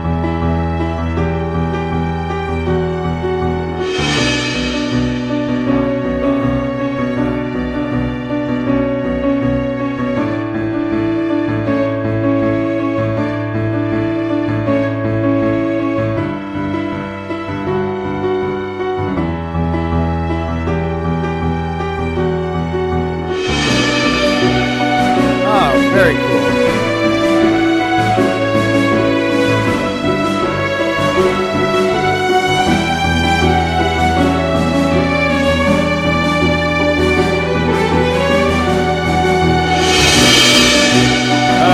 Why are the cymbals so loud?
The cymbals are a little extra. It's like too many cymbals.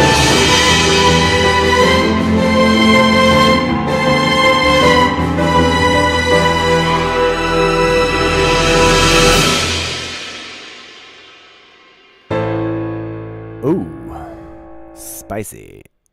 Wait, what? It ends with the piano. I did that. I love that, how it just ends on the piano. Okay, cool. Let's talk about this. So this sounds like an intro. Thought process. Oh, by the way, I don't want to dox you, your name. Do you have a brother named Chris who's a bass player by any chance? It's a German last name. RH, do you have a brother named Chris? What are the odds that you have an older brother that I roomed with in college named Chris who's a bass player? Bum bum bum bum bum bum bum bum bum bum bum bum bum bum bum bum bum and then it finally goes up to the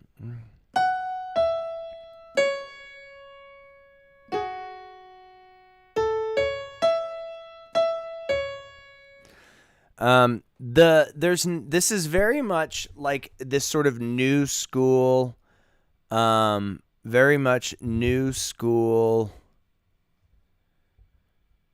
thematic Avengers cinematic theme, because the melody is not, it's not very melodic in the sense of like, it's more of a motive than a melody, right? Like the melody here,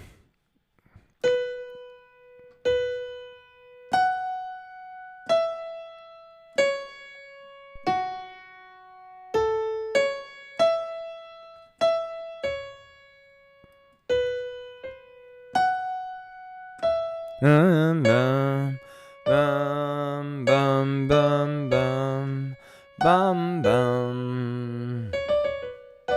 Like it's pretty much it's pretty much all just this B minor chord, and it all the melody all stays within like a fifth of itself, right? And that's not necessarily bad, because you make up for it in pretty good orchestration. That cymbal swell got really old really quick. I'm not gonna lie to you, bro.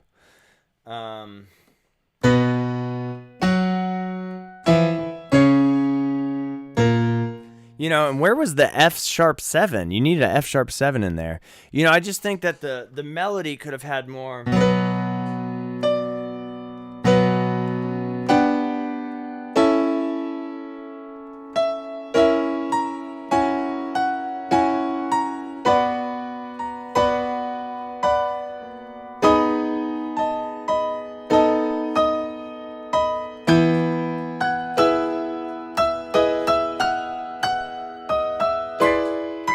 Sorry, I'm playing the wrong notes here.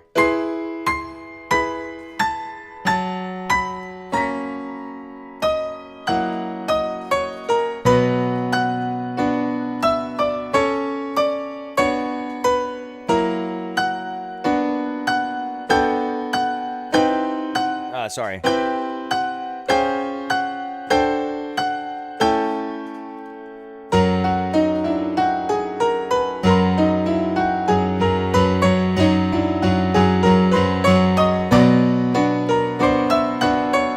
You know, just more movement. I know I'm just sort of just spamming, but flush out the melodic idea more, because I feel like you're sort of relying on lush orchestration in lieu of really strong. The melodic ideas are strong, but they're more motivic rather than like melodic. And so it's more like a feeling, right? And that's what's giving it more that sort of cinematic, as opposed to like, this is a piece of like, this needs like a film to go along with it. This is good. This is like a solid 7.5 out of 10, right? 7.5, between 7.5 to 8. Really, really good. All right. We got time for one more, unless we get the super chats going, but we are going to end with hockey. With our $2 super chat coming in clutch. Love it. It's called Imminent. So last call for super chats. Otherwise, we're going to close it out here. Alrighty. Hockey by Imminent by Hockey.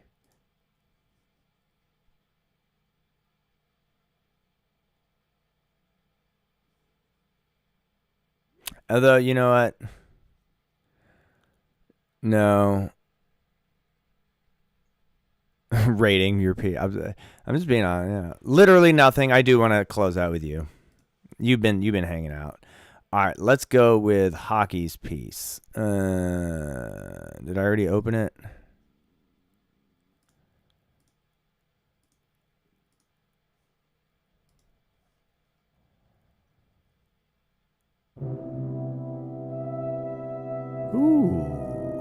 Ooh, sexy.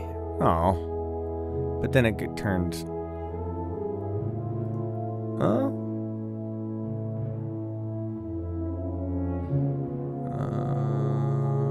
Where are we at? What are we doing? What is this? Okay.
Wait, why are there?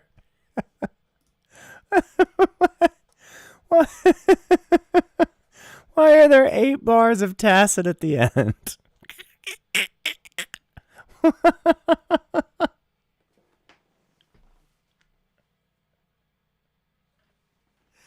I feel like I have to re-listen to it and sit and why are there 8 bars of tacit at the end? This is fucking cool, dude. This is fucking cool. Oh my goodness. At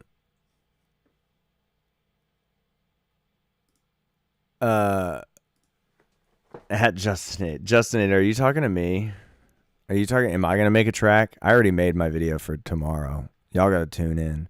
Should we should I play you a sneak preview of what tomorrow's video is, and then you all can rate me on 1 to 10? All right, let's talk about Imminent for Orchestra. Beautiful title. I'm very big on titles. It did have this sort of imminent, like looming, like what's happening. Engraving mistake. Why collisions? Ew. Love this opening, the French horn solo. Nice long breathing melodic line, these cool little triplets in the bones, and then the timpani just keep locking it in.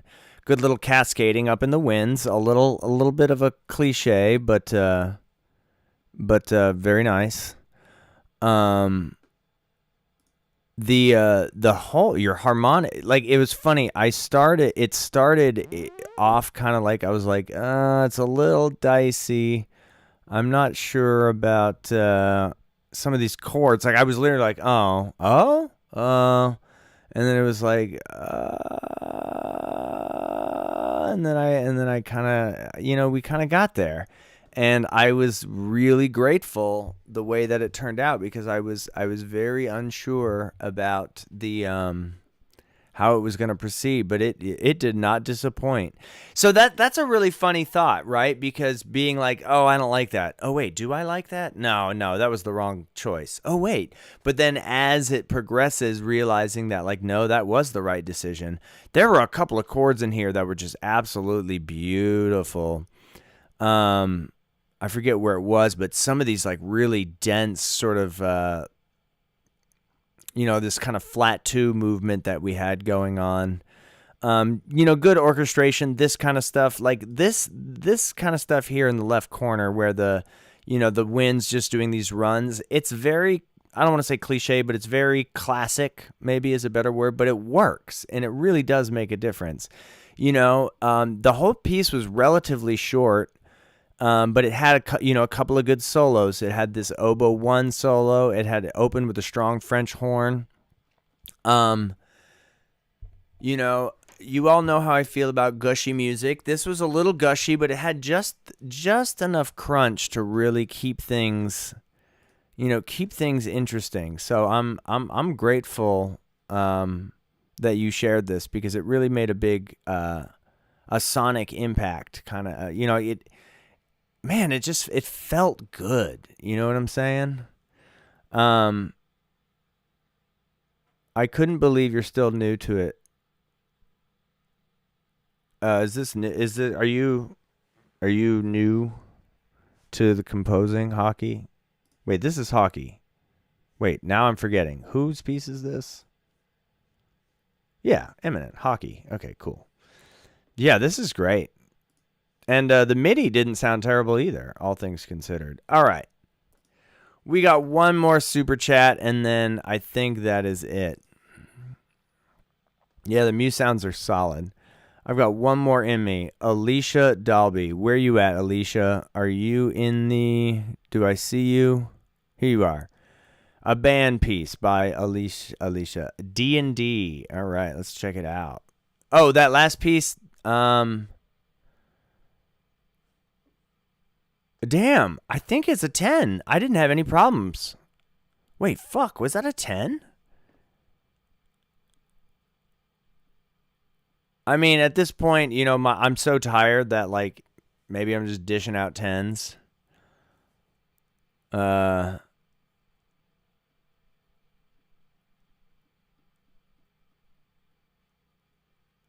Yeah, there wasn't anything,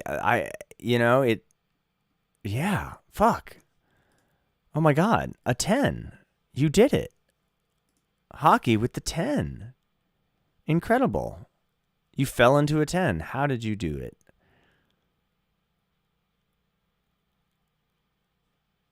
10. Fuck yeah. All right, Alicia, you are up with D&D Darius Isle.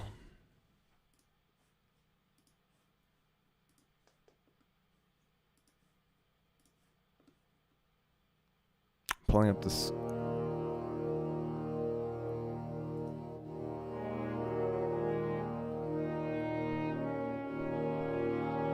Ooh, this score does not look good. Physically. Really cool opening, though.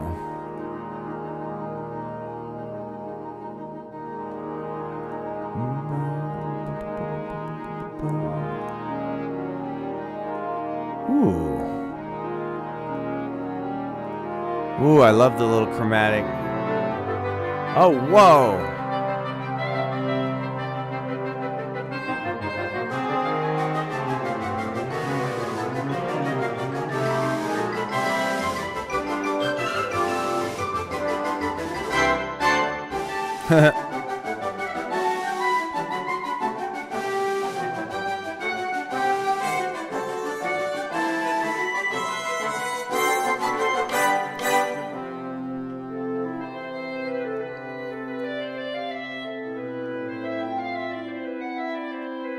Man, y'all really like your compound meter.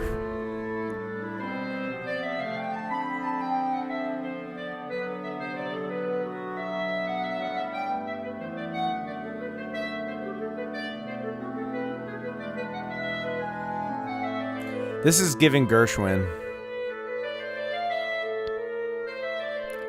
Where are we?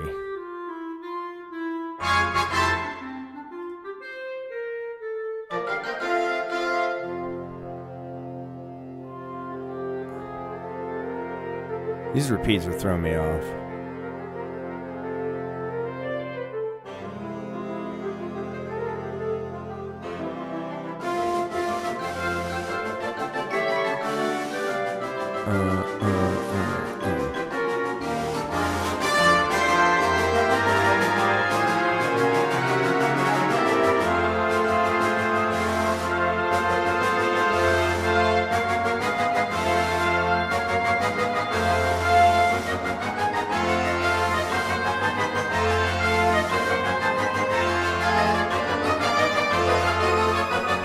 These are some seriously crunchy harmonies.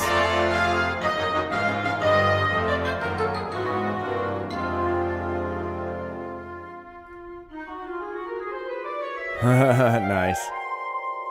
Okay, Rhapsody in Blue, chill out. Relax.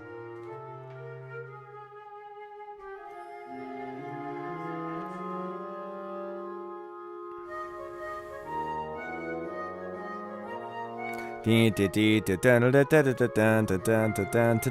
it, it's 6/8.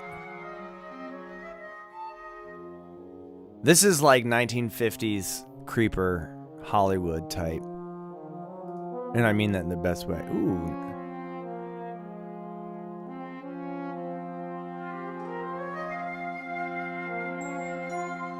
Ooh, love the bell. Ooh, what happened? Love the bells. Or Cretales? Yeah, Cretales.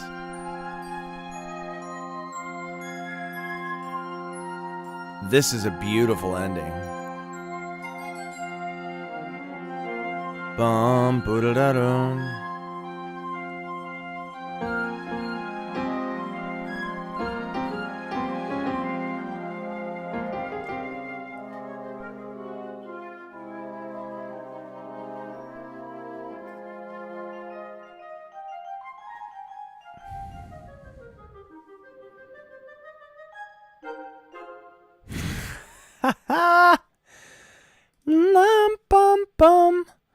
Great ending. Oh my god, boy, am I just absolutely wiped out. I want to give the best feedback that I can, but it is like I am end of my rope. Okay. I want to give the best feedback that I possibly can. But full disclosure, my brain, like, I've been streaming now for almost 4 hours, for over 4 hours. I've listened to quite literally 100 pieces of music. Not literally. I probably listened to 30, 40 pieces of music. So the score needs work, like the engraving. I don't know about these repeats. Like, I don't want to say it feels lazy because they're so short, and it's like, yeah, it just happens twice, so just make it, like, anytime that I see a repeat, I wonder, like, is it worth adding a little bit of variation just so it's not a perfect repeat? But if it is a repeat, like, it's almost like this could be one whole piece, and then each repeat happens 10 times. You know what I mean? Like, if you wanted to go kind of weird. So this is very much, this feels less orchestral, more incidental. You know what I'm saying? Like, this feels incidental music, like there's things happening, like people are walking, like ballet almost, right? The winds definitely are kind of carrying it. Oh, it's for band. That. Oh my god, I need to go to bed. I was like, I feel like the strings weren't really doing anything. And I was like, well, you're correct. The strings are all in the audience. Because oh my god. The long clarinet solo was very pretty. So kind of in the middle where some of the harmony started getting really obscured. And it started getting that really crunchy stuff kind of in the middle. Where was all that? The really dense harmonic stuff. Was that around here? Started hearing it. Definitely here. Here's what I'm talking about. So the thing about really dense harmony is that it's tricky when you're not using conventional functional harmony to get a sense of direction. You know, it's more of a feeling of like, this is now aggressive and really creating a like grinding, you know, sort of sinister sound. And I love grinding sinister sounds, but how do you take that sound and harness it in a way that can lead somewhere? You know what I'm saying? Like, how does it create momentum? And it's usually done by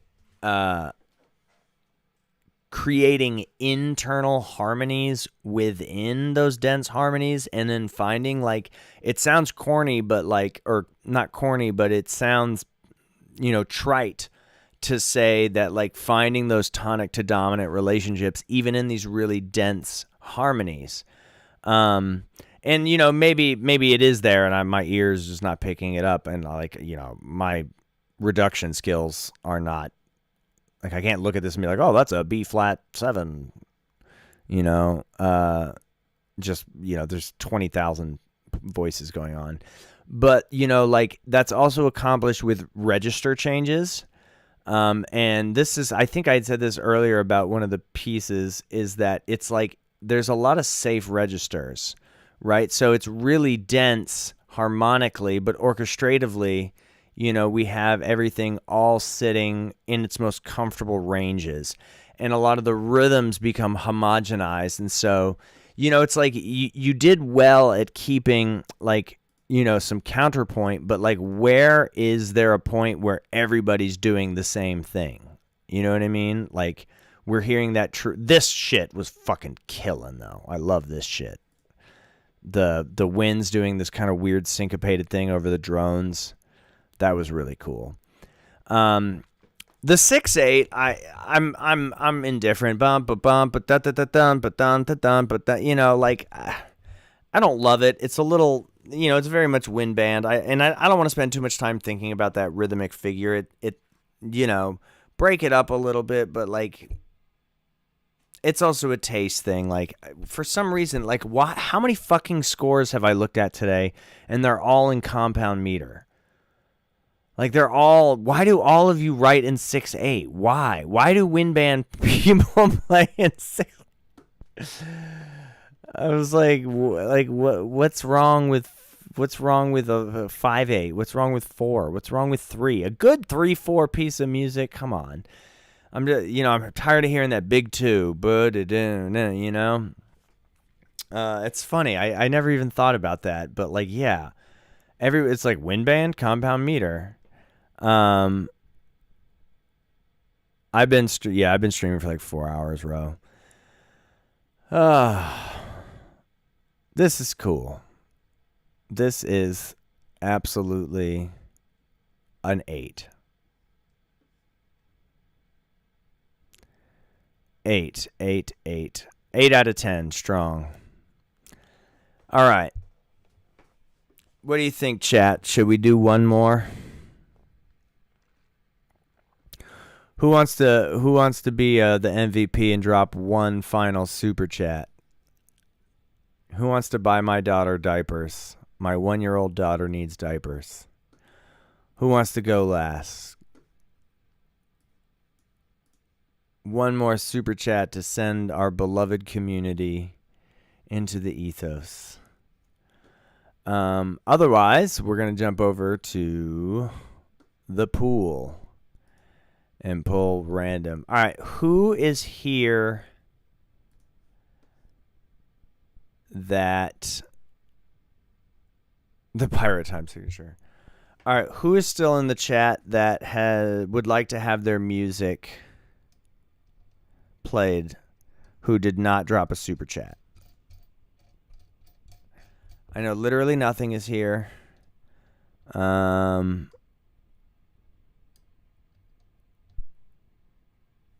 There's a...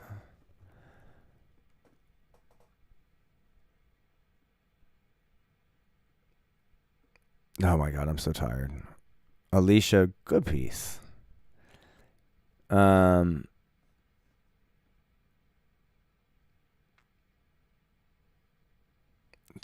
Yeah. Arvo Parrot, good call on that, Alicia. All right. Well, I gotta jump. Hold on, there was somebody... Because I want to grab somebody who's, like, in the queue still. But, like, the queue is so far.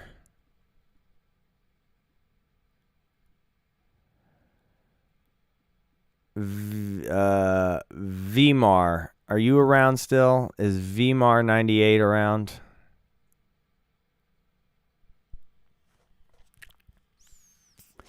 Vmar going once. Vmar going twice. Let's end on some 14-year-old EDM music. Fuck it. Vmar, are you here? Because I said I was going to do... literally nothing. And you were like, oh, but I've been in the queue. All right, let's do it. Fuck it.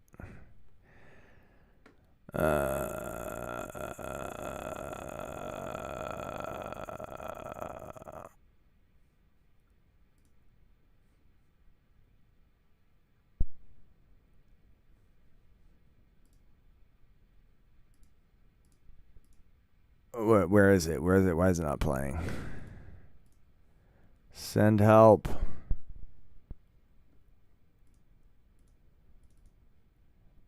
Chromium. Here we go. Chromium, nothing.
Oh no, no. Fuck.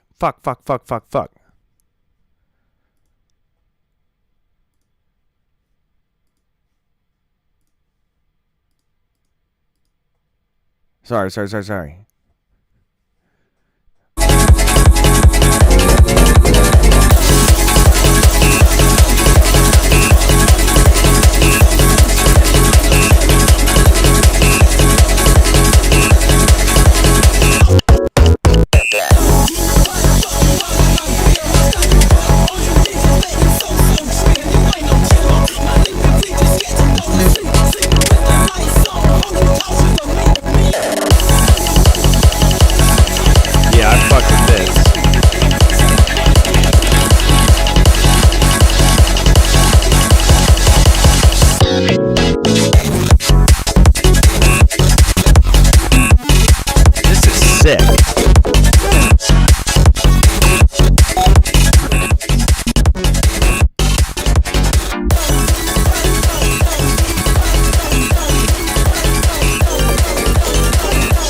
what a hell of a way to end a stream. What a hell a way to end the stream. Literally nothing. Tight as fuck. Tight. I mess with it. I love it. It's badass. I have a question for you. How much splice samples were used in this? Or like what did you make this in? Like I don't mean this like if it's samples and loops from like a BandLab library or a GarageBand library, that's fine. I'm genuinely asking, like, did you create all of those sounds? Like, I created that synth and then I used this. Like, how much of that is loops versus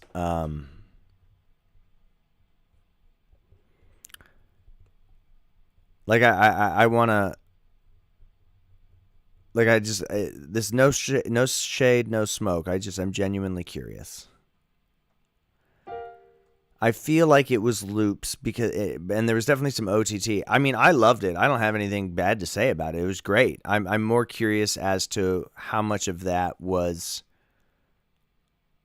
not spliced necessarily, but like what DAW did you make that in? Yeah, are those BandLab? So those are BandLab loops. That's fine. You have a good sense of layering. Like I think the tendency that people have when using BandLab loops is they stack too many layers on top of each other. They're like, oh, more. But like you exercised reservation and put together thought to make it wasn't too long. The layers blended nicely. You had some nice form. Yeah. Okay. So if it wasn't like, I believe you.